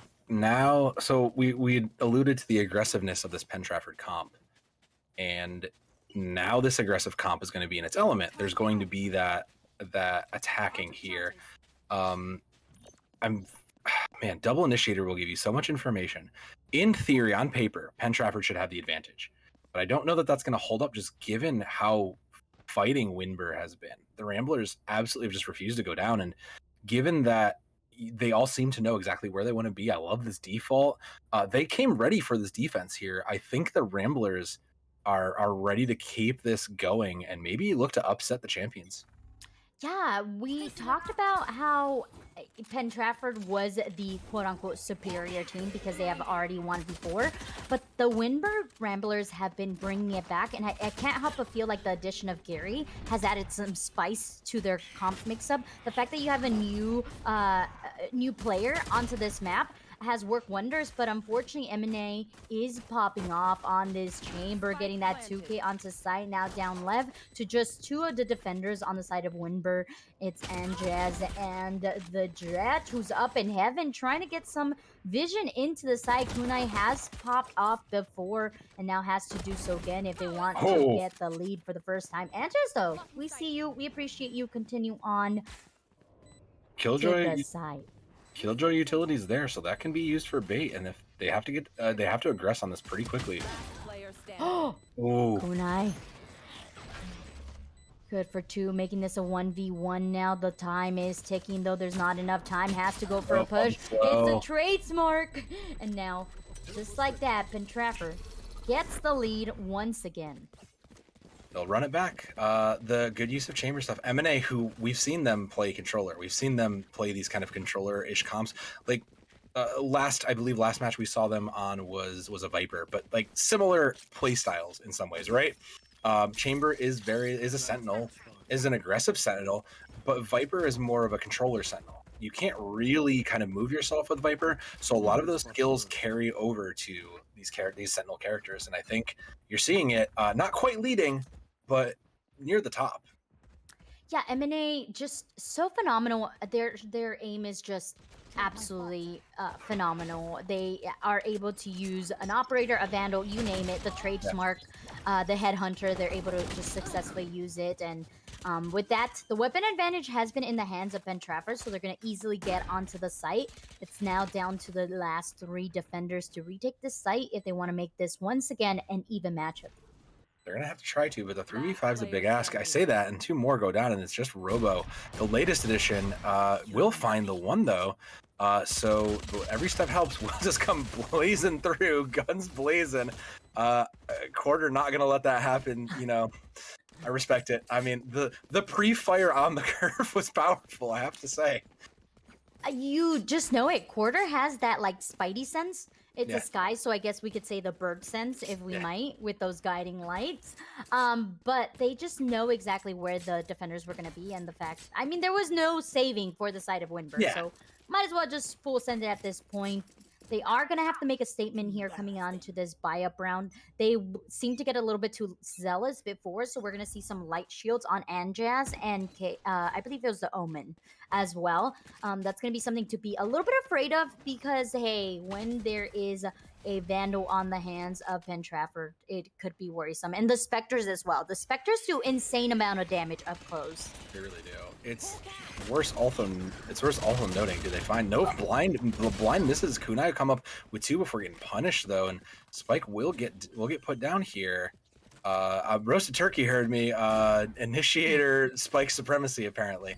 2v3 and Gunzer will have those. So good use of those late. So now it'll make this a little bit easier for them to kind of hold this and kind of get an idea as to how they need to play this. Yeah, unfortunately for the side of Windber, they don't have any flat. I mean, they have the Omen blind, but that's just one. So you're going to have to really fend off of just that one blind. KJ and Jazz does have a lot of utility if they decide to use it, but the trade smart is going to... the teleport coming up from Mr. Gary! That was so perfect. Now down left to Brimmy. He is able to get one Gunzer. Good for 2. Closing that out. You'll love to see it, but dang. That was well played on everybody. Those, you know, you got to give it because the distraction was good enough. They saw the teleport, immediately got distracted by the Killjoy coming down. Great team planning and great initiation on that. So good on them. It's worth noting M&A had the tour de force last round. Didn't need it, but like Penn Trafford has just been getting so many picks that like the tools continue to go their way. So I'm not sure when they're going to commit this. They might commit it here if they're going to push this C long, but I like you have to know that's coming if you're Windber. Oh, but Anjaz was expecting this push, so the turret was set up correctly at the right angle. They also have a Marshal, but gonna have to reposition with that flashpoint. There is a friend on site. Mr. Gary comes through with just a Sheriff, and they decide, you know what? Let's wait up so that we can retake together as a squad. And I love this choice, so yeah, I agree. The backing out and acknowledging when you need to play the retake is smart, and they are rewarded for it. Shark Killer and Kunai will both come up with 1 for it, making it the mains is still live. Oh, it's a 3-on-3 right where you want it. Hopefully they're able to pick up a weapon here. The smoke cloud does come through for Omen. Now they're going to get this long position. Reyna with just the Marshal. If you hit your shots, you're able to connect. It's Mr. Gary with the Vandal, though. That's going to have to put most of the effort onto the side. Bladestorm comes out for Kunai, but Doodle playing perfectly in the smoke. Now a 2v1. It's down left to Doodle. Has clutched it before. Needs to clutch it again. The time is ticking. Needs to go on through the teleport once again for Mr. Gary. Comes on through, but it's too much time being wasted on that fight, and the 10 point does go towards Penn Trafford. I mean, Mr. Gary, like, 3rd time you've seen it. Fool me once, shame on you. Fool me twice, shame on me. 3rd time, they knew it was coming. They just kind of missed the shots, unfortunately. But Doodle made the correct play in that they didn't need to play. They only needed to play for time. So good spatial awareness of everything going around them. And you know, shout out to Mr. Gary, who's showing the good full utility and abilities of Omen there, because we've seen a lot of Vipers, we've seen a lot of that, but Omen still has a lot of playability for the player who doesn't necessarily need to aim per se. You can just sometimes outplay that way.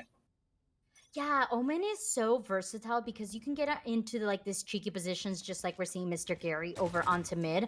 It's that headshot level where you're able to see them, but they're not able to see you. Also, the Dark Clouds have came in clutch. Unfortunately for Kunai, it was Doodle who had like that game knowledge solidified and able to play in that smoke. But yeah, I completely agree with you on Mr. Gary. He has been a phenomenal addition to the side of Windberg, and I think has been a winning factor for them. But right now, it's actually Penn Trafford just rotating off, baiting out the A site. Most of the bodies are rotating off from the defenders, though. Yeah, the call's kind of in. They realize everything's there. This is kind of those moments where you wish you had left some of the KG utility down to really get some value, but it looks like they are going to commit. Yep, that looks like they're going to commit that ultimate. An aggressive orbital laser, I'm not sure about that. You're probably wanting that back right now. Oh, absolutely, especially with the lockdown being put down here on Window. I do hope, though, that Windberg is playing to defend that lockdown, because otherwise it might go down. Roasted Turkey, though, hunts about, and now it's just down left once again to Mr. Gary. 2v1. Has a Dark Cloud in the back pocket, as well as that blind. Gonna tap to fake out. Now Doodle wastes his Aleer. Now has another, able to bring it out. Now they have to worry about Gunzer. Gunzer gets picked off. It's down left to Mr. Doodle and Gary once again. Round 2, first time it was... Oh, the time. They bought too much time. Yeah, the rematch of Mr. Gary and Doodle once again goes to Doodle. Again, just playing for time. They know the win condition. Penn Trafford has just been playing this well. They understand their win conditions in the moment. We don't need to play for the picks. We can, but we can just also just play to point. And they're closing out the game this way. That's all they're doing. They're just acknowledging their win condition, communicating well, and then saying like, cool, what do we need to do to win? Let's just bait. We'll throw the Leers. It doesn't matter. We don't need to play it. Let's just force them to not be able to defuse. And, you know, here we are, 2 points, 11-6, and Windber has just been struggling on what was a great comeback. They are suddenly back into just forcing. Yeah, they seem to have a hard time guessing and foreshadowing where Penn Trafford is going to be, and over-rotating as well, right? We talked about it last round. They were kind of hoping that they had KJ utility down there. Shark Killer is going to get aggressive here, is rewarded for one. Has to worry about the rest of the site because his teammate did go down. Knows that there's one more onto it. It's going to flash on through, but Barimi goes through the smoke. Guns are good on him. And now down left to Kunai. We talked about him being the player to watch out for. Those shots finally connect, though, and now it's a 2v1. Now, Kunai has a lot to make up for. Only 75 health and a dream. This slow is not going to make it any easier. No, it's going to make it a little difficult, the 2v1, and that there was like a lot of the utility forced out, so going to draw some attention. I mean, this might even just be a save. You kind of might have to just give this up. You can't. You're probably going to lose the time. The suppression finds you. There it is. Gunzer just cleans it up. Yeah, I don't know. Like, maybe you should have saved. You're coming into the last round. It might have just been smarter to hold out there. I think they had a kind of like a save buy round, though, their SOAP. So as we can see, they are going to be able to full buy out here. Okay. They do have a lot of ultimates, though, as well, that they can play here. Yeah, the 3. I mean, if worst case, Mr. Gary's got the into the beyond, so there's that. Seekers are going to be great to find that information, but I mean, the bigger concern for me is M&A, who's been holding the tour de force. Probably doesn't need it at this point, but has had it. Like, if they can get some value on that, it's going to be difficult to continue, and they're going to open up onto C here. You are right. M&A is probably just looking for the perfect time to bring that out if things get a little bit too rough. Shark Killer exchanging flashes with the Reina, but Doodle manages to catch out KJ onto that lurk. The stun, but the swing from all of the rest of the teammates as well. And now it's a 3-on-4 man disadvantage. Roasted Turkey waiting for the dash from Kunai. And now Robo has to be the robot and hit all the shots. But Doodle is the better Reina. Yeah, a great run from Windber though. If you like this score doesn't really show what happened because it was just kind of a rough back half, and unfortunately, all it takes is one bad half to lose the game here. Doodle almost a 400-point average combat score, 27-10. Man, and it's, I mean, congratulations to the champions. They're going on to the finals, hopefully, but it's only game 1 now. We got one more. We're going to map 2 next. So. Remind me, where are we going? We will be heading to the land of Ascent. I hear it's in Italy. If you like gelato, that's going to be available for you over onto Ascent. I want to say for the side of Penn Trafford, they showed why they were the last season's champions. Season champions, thank you. They just played beautifully. I know that Doodle was the top gunner, obviously, but I can't help but feel like the rest of the team just was there to support anytime Doodle did not find the shots. And if they continue to do that onto Ascent, they might be moving on to the finals, going up against Greater Johnstown, but we do not have that answer quite yet for you. We're going to take a break, and then we'll take you to Ascent.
Hello, hello, hello. We hope your break has treated you well, and we are ready to go for the second map of this series. We're going over to Ascent. This was the map chosen by Windber, and on attack, we will have Penn Trafford. You know, this is Windber's pick, but the reality of it all is that most of these teams like scrim this map every day, right? Like Yeah. this is a pretty common choice. So I think really the initial start is going to come down to the attack defense here. And I don't know what we're going to expect to innovate. We've seen a lot of neons on this map. I don't know that either of these teams have really prepped that, so we'll have to see what they do. I wouldn't be surprised if we saw more neons, but we saw some things today, so let's see what happens when we get in there. I hope we don't have the 5 duelists. No. Mind you, it was a great experience. I It do not was. want to sign up for it again. Um, there's a reason why there's certain game modes in Valorant, and you only play with those game modes in those game modes when you're feeling like it. Mhm. As casters, we love to see really good team compositions. That being M&A on the chamber, I love it. M&A has been a staple for the side of Penn Trafford to Yeah. hold down sites, and not only hold down sites, but make sure that the enemy doesn't get onto site. Their shots from both the headhunter and the toward the force as well as operator has been phenomenal. So I totally agree with M&A onto that. Roasted turkey will be giving us the KJ, which I absolutely love on this map as well. Yeah, a roasted turkey moving up off of the KO there. I do like that. The single initiator a little better here. There's a lot of space after all, so I think that's fine. Meanwhile, for Windber, not really changing too much. Robo is going to swap off. They're going to go to a double initiate themselves. I like that here. This is my only concern is that this kind of a comp might be a little dated here. Like that's kind of my thought, right? Like the Sova is still good, but we've kind of moved. We're not like you see Vipers here, you see the Chambers here now. Like we're playing kind of an older version, but if these are comfort picks, there's nothing wrong with that. There's nothing saying we can't just leave the Sova over on B site and let them take control of it. It's worked in the past. It might work in the present. As long as it's comfortable for Windber and they think they can win on it, it's a good choice. And especially because this is the last game, like this is do or die game, it has to work. Yeah. I think I really like this combo. Yes, it's old school. I think the new idea of it is to bring out the sky. Yeah. So I think that might be that little spice to the Windber combo, which is rely on the sky to also give you intel. And I like that they have decided to split both of those initiators. You have Soba on the A side to let you know whether they're going there, and you have Sky here, as you can see, Jiggle peeking mid, able to zone out the defenders. We see a little bit of a flash happening there. Unfortunately, the whole gang of Penn Trafford knew exactly what was happening, and now taking down and Jazz over onto this B. They get full control of the site, and it's going to be retake season for the side of Windber. The quick, Mr. Gary coming up huge with the ghost there. Yeah, the lesson here was the importance of controlling mid on this map, because mid gives you access to pretty much everything. And now that there's a 4v3 on this retake, it's going to be so tough for Windber here to come through.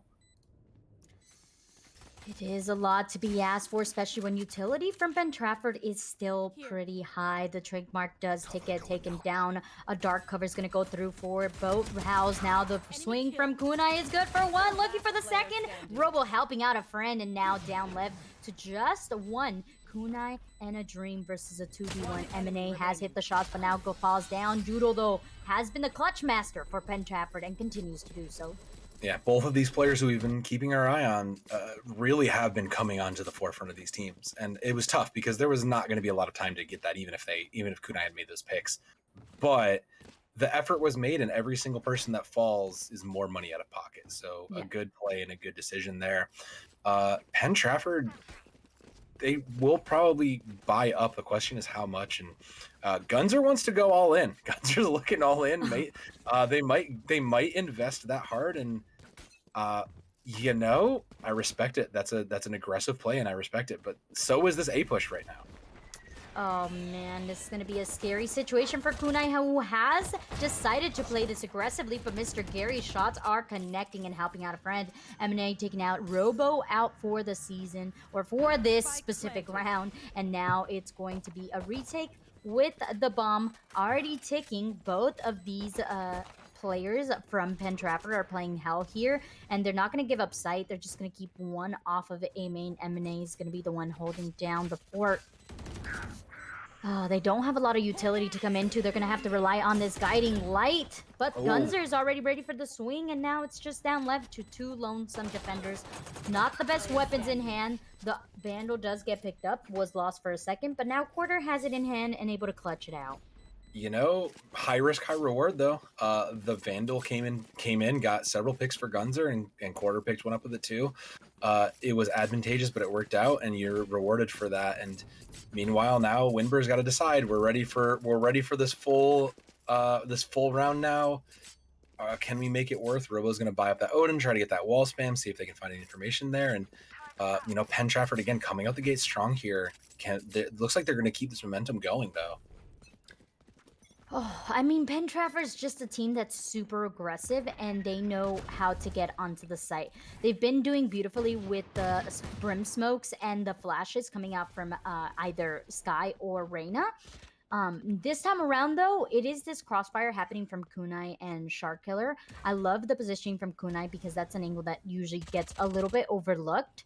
But this time around, they're just kind of getting baited out. The bomb's actually making its way towards B, where it's still being held by Windber, which I like the fact that they're not overcommitting. Mr. Gary just giving away that position, as you can tell where that dark cover was sent from. The swing comes through. Mr. Gary shots connect.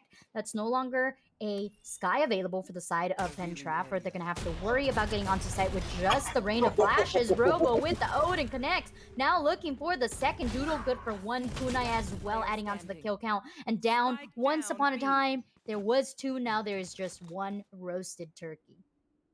And the more problematic moment of this is that the spike is down and in control there. So roasted turkey does have some utility, but there is an Odin to stare down, and it's just that easy. Just point the Odin, fire the gun, and it works. You know, it's an old tactic, but it works super well here. Just give a Sova and Odin, and you can hold down an entire site. And Robo again, they don't need to spend on it. They're in a good position. They will, however, try to get this arrow out. There you can see the lineup, the very fascinating skybox. I love this. As like a Sova player, I love these lineups. These lineups are wild, and the value you get. So kudos to the people who innovate these lineups for that. And you know, meanwhile on the side of Penn Trafford, that's fine. You're still able to full buy. However, it is going to cost you back. Let's see where the shock dart goes. It's not gonna. Oh no! Fell short. Oh, unfortunate. Oh, but Shark Killer says, "You got the lineups. I've got the flashes. I'm gonna flash out twice. Reposition this Reyna. Oh my goodness! I don't know how Doodle managed to live through that, but Doodle is still alive and able to overheal there. And now the man advantage is on the side of Penn Trafford, who continues to get aggressive onto this A site. It is down left to Mr. Robo, and an Odin was able to get multiple kills last round, looking to do the same here as the bomb gets planted, though. Trademark gives away his location, has a recon bolt in the back pocket if deciding to get a little bit more intel onto this site, as well as the drone. I mean, I don't think they need it. It's going to be a tough ask. It's 3v1 with an Odin. They kind of have the spatial control, so the question is when do the walls close in on them? And there it is right there. Doodle will just kind of close that out. And yeah, it's a big ask, but if nothing else, you carried some guns over from the last round, so you're in a decent position to at least, well, enjoy your nice eco round. You know, you have some Blade Storms. You'll have a Hunter's Fury for post. The tools are there. I kind of hope they don't force this, though. I kind of would like to see them I'd like to see them hold this Sheriff's, maybe armor, and just get ready for the next round, because it's still like a fair game right now. It's still very open. All it takes is winning one round or even the reset to swing it back in your favor. Yeah, 2 rounds down is not a lot. I do want to see a little bit of mid control happening from the side of Windber. I feel like they're giving it up a little too easy, which allows for Penn Trafford to decide to overrun either A or B. Once you get this mid control and you're able to get rid of that information, then it's basically the rest of your map for the taking, and NGS is taking a piece of my advice and getting rid of the brimstone. No longer smokes for the side of Penn Trafford. They're going to have to decide whether they're going to continue to aggress this mid site or re-hit somewhere else. And they're still going to try and feel this out. The thing is, they haven't really made much contact physically. So, I mean, like the gunfight standards, they should have it. But Anjace, who picked up that Vandal, has proven me wrong, because now there's suddenly things in their favor. Quarter will find one to trade it back, but they're going to try and rush this A site now. It's kind of now the moment. Yeah, they do have to worry about the remaining of the defenders who are already on site, but Kunai's knives don't quite connect. That's a feels bad moment indeed. Although Shark Killer is the one able to connect, looking for the second, but unfortunately the util is being taken out and gets caught out. No, Roasted Turkey able to take out Shark Killer, now a 2v2. Though Quarter is very low on health, so Kunai somehow does not get that kill. And the Seeker, the one Seeker ready to find Robo, who has the Hunter's Fury and a recombo in the back pocket if they decide that's what they want to use here. They see where the Seekers came from, though. It looks like the answer is no. Checks the wrong corner, and Quarter will clean it up for the fourth. Yeah, I mean, you got to play the inside corner first there. It's unfortunate, but that's just one of those things you learn as you play. You got to check all those corners. It's all right. 1-4, still fine. Windber gets a reset. They're going to go to a half. Again, I would have liked to see a full to just get yourself back into the game, but it is what it is. You still have 4 ultimates, right? Kunai spent the Blade Storm already, but everything else is still available. So tools for the defense are there, especially that Killjoy lockdown is going to be important for any retakes that need to happen. Or if they just need to buy time for the rotation, it's at least there. Yeah, NJS has been doing a phenomenal job at mid, holding down and getting those initial picks, just like I was saying. Doodle, that's going to be the top fragger for the side of Penn Trafford. Therefore, leaving it just down to Sky to create that movement and that space for Penn Trafford to get onto the site if they decide to continue to aggress onto this B. And also Brimstone caught in a pickle here. This mid hit is no longer going to be available for the side of Penn Trafford, especially as they have already read them so often. They have, and to the credit of Penn Trafford, the patient play is constantly being rewarded. They are waiting to see what they find out any information for, and then they'll play for the pick. Just like that, it's unfortunately just traded back. Kunai just waiting patiently in that corner, now knows where it is. The information is there, but will eventually get punished for it. And now they know that A is free. They do. I mean, free? That's questionable, says Mr. Gary, as the Hunter Fury comes through. The backline, though, has been ambushed by Gunzer, and now it's down. The bomb left on site. Gunzer making its way from CT over to the site, and it's KJ lurking about this wine position that's going to have to help out. It's a 1v2 left for Mr. Gary. Has clutched it up before, but now it's a different map. It's a different situation as Gunzer comes from heaven and clears up town. It was right. Like Mr. Gary on this Omen has been a really rough play, has been really sneaky with that. Unfortunately, just the range is tough sometimes, especially for players who maybe aren't putting as much time into the game. It's hard to get control, and at that range, you kind of might just miss those shots. That's just unfortunately the case there. But it again forces Windber back, and suddenly this Penn Trafford team is just running away with it. The Ramblers are just struggling to keep themselves moving here. Yeah, I would like a timeout to come out here, so I feel like a timeout to kind of reset the mental, and not just reset the mental, but really talk about why is it that they're winning? Why is it that even though we're getting the first bloods, we're not able to continue to keep the man advantage? Very nice shot there by Quarter onto this mid. Great shot again. But I mean, like, what is the reason? Like, it's the spatial control, right? And Penn Trafford is playing patiently. They're learning where do we have control. Kunai is not going to be taken out of control, though. So respect to that. They think they know where he is. They know he's down there, but can they tame the beast? They will. And again, yeah, like I was saying, they've just kind of had control of the space, this patient play. They're waiting to see where do we know where everybody is. Can we tell there's only one person on or near a site, and then when do we attack that? They're playing for picks, and that's paying off for them. So Windber may just need to pull back a little bit. There's nothing wrong with playing passive when you know a team is trying to wait for you to make a mistake by playing aggressive. Yeah, and you know what's crazy, Soab? It's the fact that even though it's 1 in 6, we have seen it come down to the wire at least Mhm. 2 to 3 rounds. So we know that Windber has what it takes to be able to come back and be able to get those kills. They just need to make sure that they are playing together and are trading off one another. Yeah, as long as these picks are being traded out, the value is there, and that's no. See Oh, again, a shark playing aggressively into that. They think they know it, and that's a great opening for Windber. They can keep this defense strong, but they're still kind of feeling it out for Penn Trafford. So I mean, but they're giving up. They're looking to give up mid again. Noob, is that? Oh, geez. yeah, Kunai, but just beautifully done getting rid of Emanai, which is a top fragger, but the backline has been ambushed. It's Doodle over there. Now Kunai punishing Doodle for getting a little too deep in their space. And now it's looking nice and bright for Windbird. They were able to punish those lurkers. They were able to punish the pushes, and now just leaving it down to Gunzer, who has clutched it up before, but not in a 1v4. 1v4 requires a lot of 1v1s, and if Winberg knows better, they're going to double swing everything. I mean, I like the idea for Gunzer here, but it's such a tough ask. He has to play aggressive. He has the spike, but they know where he is, and it's just going to come down to, can he get in the vicinity? He will come through, but unfortunately, Kunai's there. Yeah, Kunai, it has to be the one to shut it down. I think if you want anyone to be the 1v1ing, it has to be Kunai, because time and time before they've been successful. They also have the Blade Storm in the back pocket and a couple more if they need them for this defending.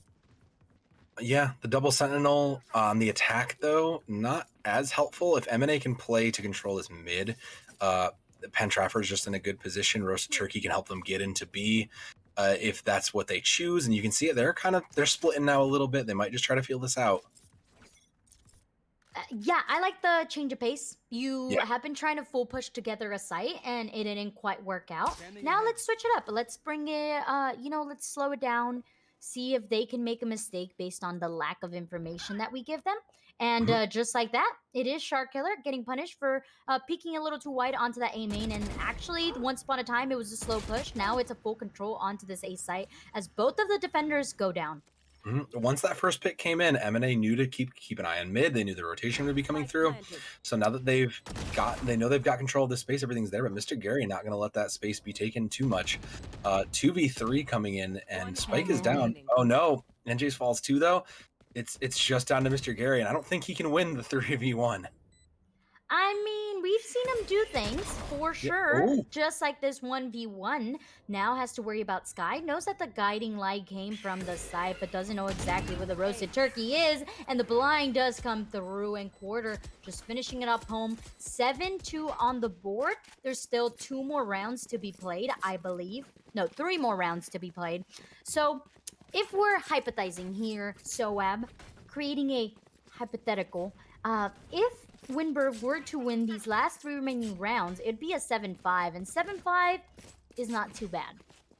That's a pretty okay place to be. The problem is, you're 7-2. The mental on that side of Windber is a little bit rough right now. You hit a couple rounds of success, and this is your pick, so you're probably a little concerned. It just takes Kunai to pop off and get the momentum shifted in their favor. The push comes through. Kunai has not been spotted. Good for 1, good for 2. Make that 3. Still looking about, but Shark Killer is helping a friend out. The lockdown is still in full effect, though, and good for Windbird. They have gotten off the site. Now they get to play retake together with some shock bolts being thrown onto the site. They need to gather information. The drone goes in. So does the swing coming out from Mr. Gary, and Jazz just cleans up town. You know, I say that, but here they are, 3-7, 2 more, and all it takes is to bring this back for the half. And but the problem I have going into this next half, while we're still thinking about stuff, the double sentinel on the side of Penn Trafford is a really, really tough place to be on the versus the defense. Like, they're just gonna split them. M&A has been hitting shots all day, and the Killjoy just has so much raw utility that you have to get through. Like, that is not an easy attack for Windber, so you kind of need to get all of these rounds while you can. Yeah, we can't count them out quite yet. You know, they Yeah. still have hopes, they still have dreams, and they have a lot of ultimates in their back pocket if they want to for this defensive half. They have the Seekers. If for some reason they just need to gather a little bit more information. They do, and that's kind of been the difference maker here is the information from both these teams. Penn Trafford has just been controlling mid, firing through, I also live dangerously, but Quarter will come out the advantageous player in this dangerous moment. Oh no, that was a lot of whiffing Ronin right about there, and it's going to be Penn Trafford who comes on top. The Seekers pull through. They're going to be shown the position of both the Omen and the KJ. It's a three-man retake, unfortunately, for the side of Windber. This is not exactly where they want to be, but they got to deal with what they have been given. And unfortunately, they kind of just know where they're all piled in. You can see it. Gunzer is playing for control of that mid. Just all it takes, and we'll find Angus. Mr. Gary going for that high ground. Will unfortunately get spotted. Not high enough, unfortunately.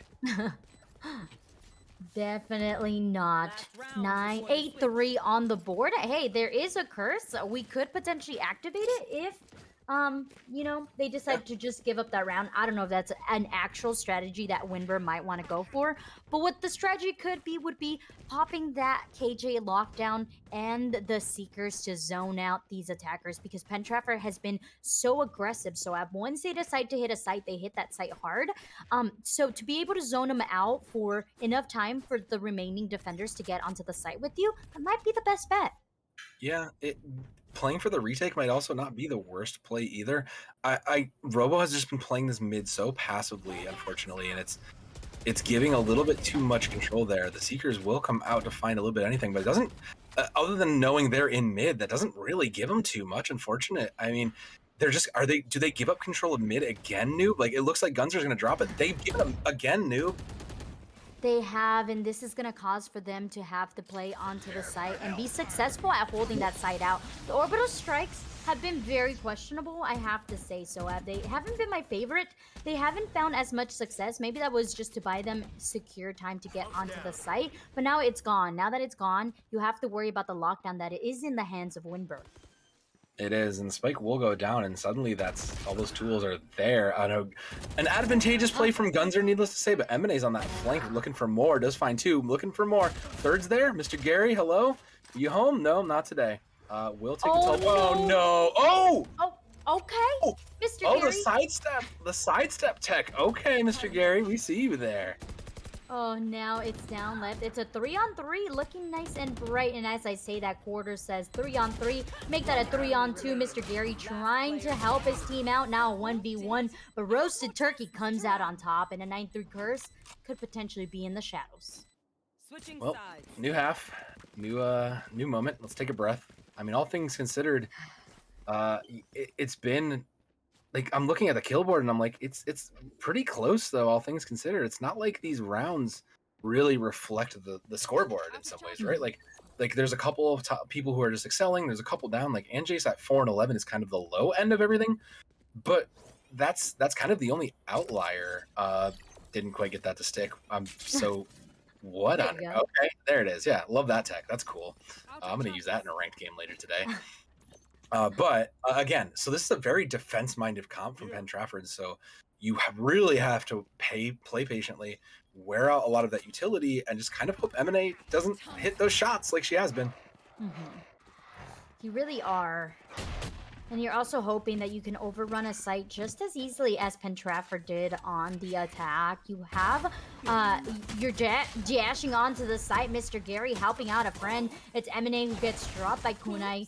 The shots did not quite miss, and that's a 3K, I believe, for Kunai. Already starting off the party, down left to Quarter, and KJ to clean up the mess that the rest of the gang decided to leave. Oh, they did catch it with the bird, so there's some information there. Not looking. Split both ways there, and it's just the lone KJ. Roasted Turkey will roast one, trying to put them also on the burner there. It's going. Oh my! My right clicks do not work like that. Ooh, that was spicy.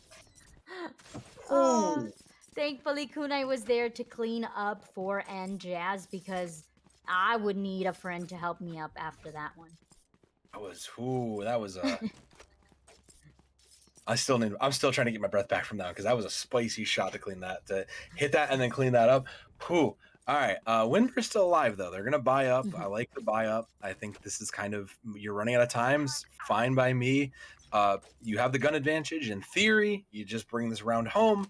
You hit your headshots. Life goes on. That is the hope. That is the dream. And it might be possible, but they have to worry about the shotgun on the Brimmy, who is near pizza, trying to order some out. But M&A says, hey, my classic does as much damage as my headhunter. It's still quarter in a cheeky logs angle with the shorty. They did not clear that. So that's going to be kind of scary to know that there's a sky in your backline with a shorty. But the shorty can only do some damage if it is close. And that's not going to be the case. M&A's the last woman standing here, and she's going to have a lot to make up for here if they want to add and get them to double digits. The question is, what does she know about this moment in time? Because she can even get someone with her, and she will find the Ares to kind of at least give her an advantage. But unfortunately, it's not enough of one, and NJs will clean that up. Yeah, I mean, fun fact, gun power does win rounds.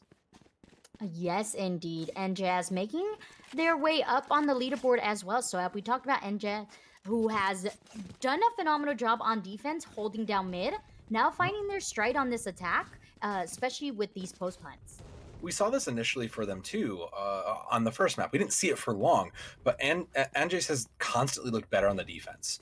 I'm sorry, has looked better on those looked better for defense there, but they are finding their stride, like you said, and they're using the utility better. They're understanding where they need to put these post plant.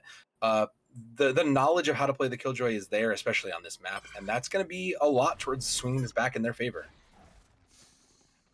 Oh, they need to play patient. They have the weapon disadvantage here as the buy-up is for these defenders, but M&A has something else to say about that. The lockdown has been invested, which means that they're going to have to hit this A site. Mr. Gary getting aggressive on this generator angle, has to wait for the smoke to dissipate, and it does so, but the repositioning from M&A, waiting for the rest of these defenders happens through. Gunzer with the headshot. Mr. Gary, good for one, unfortunately gets traded off, and now it's down left to Anjas, who he has said has popped off, but now cannot with the 2v1. Now found one on the way out, but didn't quite get there. Gonna give Gunzer both of those. They'll try to get him closer to the ultimate. I like that play. I want to go back to those because I think I understand what's happening with Gunzer's ultimates there. What I think is Gunzer's been trying to do with those orbital lasers has been trying to use them to make the space and chaos for other things to happen. Less so trying to just get value or the picks for it, but more so just trying to create the space for the team to play around. And it's interesting because, like we've talked about, I would rather use it to just immediately off the lockdown or things like that. But I do think what they're doing with their team has worked out effectively. So I think if you're Penn Trafford, you're happy with that. Yeah, to be able to disposition your enemies and be able to give your opponents or your teammates the chance to clear up the rest of the scattering, then that makes absolute sense. But I would like to see a successful orbital strike, at least get a kill or two. Yeah. You know? Maybe on the post plants we'll see it come in, but I think the most important thing that I'm happy with here is this control of mid. They are not giving up any space at all if they can. They're not giving up any freedom for it, and that is great if you're Penn Trafford. You're looking for that, and Doodle will find one to open it up. I think they're doing it well. Yeah, Doodle looking for the second, knows that someone is lurking about, manages to get it. It was the bait from the sky. Now it's Jet pushing on from Catwalk. Robo adding on to the kill count, looking for the second. Kunai has woken up, folks. It's now a 1v1. The bomb is making its way towards B, but KJ is still home. No, he doesn't realize that the spike. Oh, it was all there. Will eventually get caught out. No. Oh no. Oh no. Oh no. Oh, that's so unfortunate. Oh, that's so unfortunate. Oh, I hope that doesn't. That's going to be the worst moment to have to look back to on the tape. Because you didn't know at the moment. A was free. A was right there. That's so unfortunate. And man, like, all it would have taken is someone to just say the Killjoy's over on B, and you had it.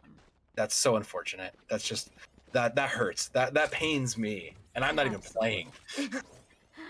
Well, Kunai hopefully isn't going to take that too much to heart. There is still hope. There is still dreams. Roasted Turkey, please hit the lineup. Please. Yeah, we see that 3 times in a row. You were able to get that shot on Kunai, but now you're not able to get the lineup. I have questions here, but the answers are going to be this A hard hit as we see the whole gang from Windber onto this A site. The dash happens from the Jet. The Jet's already deep into Generator. The Blade Storm gets popped. The recombo gives the position out of 1, but oh my Lanta, somehow bodies were dropped, and now Kunai is with the bomb, hasn't planted, but now it's just 1. Roasted Turkey once again needs to clutch it up for Penn Trafford to bring us on to the match point. Hashtag Spike goes to Initiator. Sorry, I'm going to harp on that for a little bit. The 2v1 is big, but they don't know where the killjoy is coming from. So if Roasted Turkey doesn't give away too much information, they're in a good spot. Thinking about it. I think they're just going to save it. They're just going to save it. You know what? I respect that play. I respect that play. You're Penn Trafford. That's kind of net gain in some ways. That's honestly a net gain. Well, you know that you have, after this round, 5 rounds to mess around with if you must. You're not too worried. You're probably going to give this operator to your friend M&A to hold off and pop off once again if need be. And then after that, you just aren't too worried. That was a thrifty, though, for the side of Windber. It was a... Yeah, like you're right. That was the thing, is it does give Windber a little bit of wind in the sails, but counterpoint, Penn Trafford's economy was in such a good position. They have 4 ultimates. Like, it's a dent. It's not a lot. Roasted Turkey will go back. No one wanted it, so I guess it's yours now. You own this. So hopefully you can get some value out. There it goes. There goes the trade. You were correct. You were right. It goes to M&A. That was the lucky receiver there. And I think that's the correct choice. Not that M&A needs it, but, you know, it's... If you can save your tour de force, you might as well. Yeah. The more you... specifically with Chamber, if you have the tour de force and an operator in hand, might as well just use the operator. If you lose it, it's not too much of a battle because then you have the tour de force in the back pocket. And once again, this push is going on to this A site. It looks like Windber has not learned their lesson with A site, and we talked about the orbital strike. Trying to get some kills this time around. It's just going to help to disposition and stop this push. I do like it, though, in a world where you don't have something like a Hunter's Fury or something like that. It is a great tool to force dispositions and force people out. Unfortunately, Gunzer is looking the wrong way, so 0 for 2 on that. Oh, and I think M&A knows that the bomb is rotating. I mean, they must, right? There's no more bodies. They have pushed through. The Seeker's also rolling through. So, yeah, of course they know exactly where Anjaz is. Oh, no, the axe. The axe. Oh, no, didn't get there in time. Okay. Yeah. Well, 6-12, it looks like Penn Trafford's ready to clean this up and bring this home. I mean, do Windber even have enough for a buy is my question. I don't. Okay. Not really. They have 4 ultimates, but like a half forced. This is almost worst case scenario in some ways. This is what you have, basically. They have been trying their little hearts out, and we have seen it. There's been little glimpses of success, but unfortunately, I have to say Penn Trafford just is the better team as far as communication, as far as using their utility for one another. And just as that, we say that Mr. Gary trying to get aggressive onto the backline of these defenders and gets caught out by the KJ. They have a man disadvantage. The lockdown does get invested into B, but I don't think that's where they want to hit. I think they're trying to bait out some utility onto that B and hit this A site. Looks like they might be. They're still trying to look for control of mid, though, too. But M&A basically has this on lock. Like, it's so easy just to try to push this. They will try to eventually move their way in, but Windber is just struggling to really find an entry point here. That Hunter's Fury coming out at least gives them a little bit of information. Not enough, but it's something. They're not finding any angle to go into, right? Everything is being held off either by utility or an actual gun holding down that angle. And perfectly done by Penn Trafford. They have the man advantage. They don't need to peek anything. They don't need to over-invest themselves onto an angle where they're going to get killed and then not traded off. And just as I say that, it is M&A the first to peek and does get taken down. Gunzer playing that one and done angle like I talked about. And Roasted Turkey says, I'm going to try to trade for my friend. And that just doesn't seem to work out. I mean, they have to get Spite down. They will get it down. The eventual use of that utility is good. But the 3v2 is a tough ask considering Doodle does have this Empress. And all it takes... Oh, the just missed that... Oh, the dash just fell short. And Doodle may not even need this Empress. It's 2-2. One enemy remaining. Oh, make that 2-1 Soeb as Anjaz is the last person standing in quarter. Quarter takes us home, taking it to that 2-0, and it is Penn Trafford going to the finals. Great set from both teams, but Penn Trafford, the former champions, like, it's clear to see. It's clear to see why they won last season, and they're still hungry. They want to make a repeat here. And you know, closing out the semi 2-0 is a good statement. It's gonna be a question mark when you get to this finals. I'm so interested to see what happens when these two Titans collide, because this is gonna be such an interesting match. The former champions versus Greater Johnstown, like the undefeated team, the former champions. Man, this is gonna be a wild finals. Yeah, I am excited because we were talking about whether Penn Trafford was going to have a hard time with Windber and whether their mentality might take a toll depending on this matchup. That was not the case. Penn Trafford said, we are the best, and this is why we're the best. We cleaned it out, 13-0. The first map was 13-6. And now this map, they were able to just really take it home and really put that nail in the coffin for Windber and their mentor as well to say, hey, we're going to go into this final feeling confident, feeling good, and Greater Johnstown, we'll see you there. Yeah, I was trying to find this back. It seems like I'm just looking really quickly. I don't have it. I wanted to say, what was the last time these teams played looked like? I don't have it in front of me. So you know what I will say? It's going to be a heck of a game when we do get there. Still searching. Give me one more second to look. Gosh. Go ahead. Oh, I was going to say, for the side of Greater Johnstown, I'm kind of worried because they didn't really have that like battle leading up to the finals, right? I feel like they had it a little bit too easy, if I may say. Yeah. They just hey, they even got to troll around the second map and just do whatever they wanted. So I'm wondering if that might give them that false sense of confidence going into the finals that Penn Trafford could capitalize on. I can see that. Turns out these teams didn't play in the regular season. That seems really weird, but that leads me even so more questions. So I look forward to seeing this final. This is going to be incredible. And you're right. They did have kind of, I wouldn't say they walked their way on, but it sure wasn't the easiest. It sure wasn't like a difficult trail to get to the finals. But sometimes the path to greatness is just a nice walk in the park if you're the winning team. Well, I hope that is the case. Once again, folks, we are going to be seeing Greater Johnstown versus Penn Trafford at the finals. Do we have that specific date? Let's see. Will be in May. We were talking about this prior. I don't have it directly in front of me. I have it here. It is going to be hosted in the St. Francis University on May 21st, starting at 8 a.m. Eastern. And then we also have the semis for our Rocket League Division 1 and 2 beginning tomorrow here, twitch.tv/the esports company, starting at 3:30 Eastern. Yeah, you can check out, you can hit !Soltos to find all the places that the esports company is, to follow them on all their things.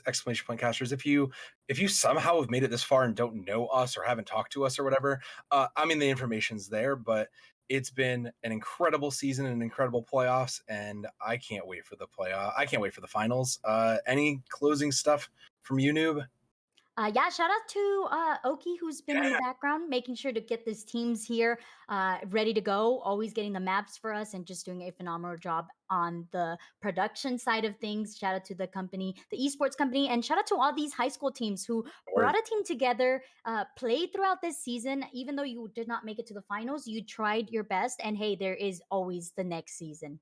Yeah, So from us here in the booth, Oki deeper in the booth, and from the esports company, thank you all for hanging out with us today, and we will see you in person for the finals.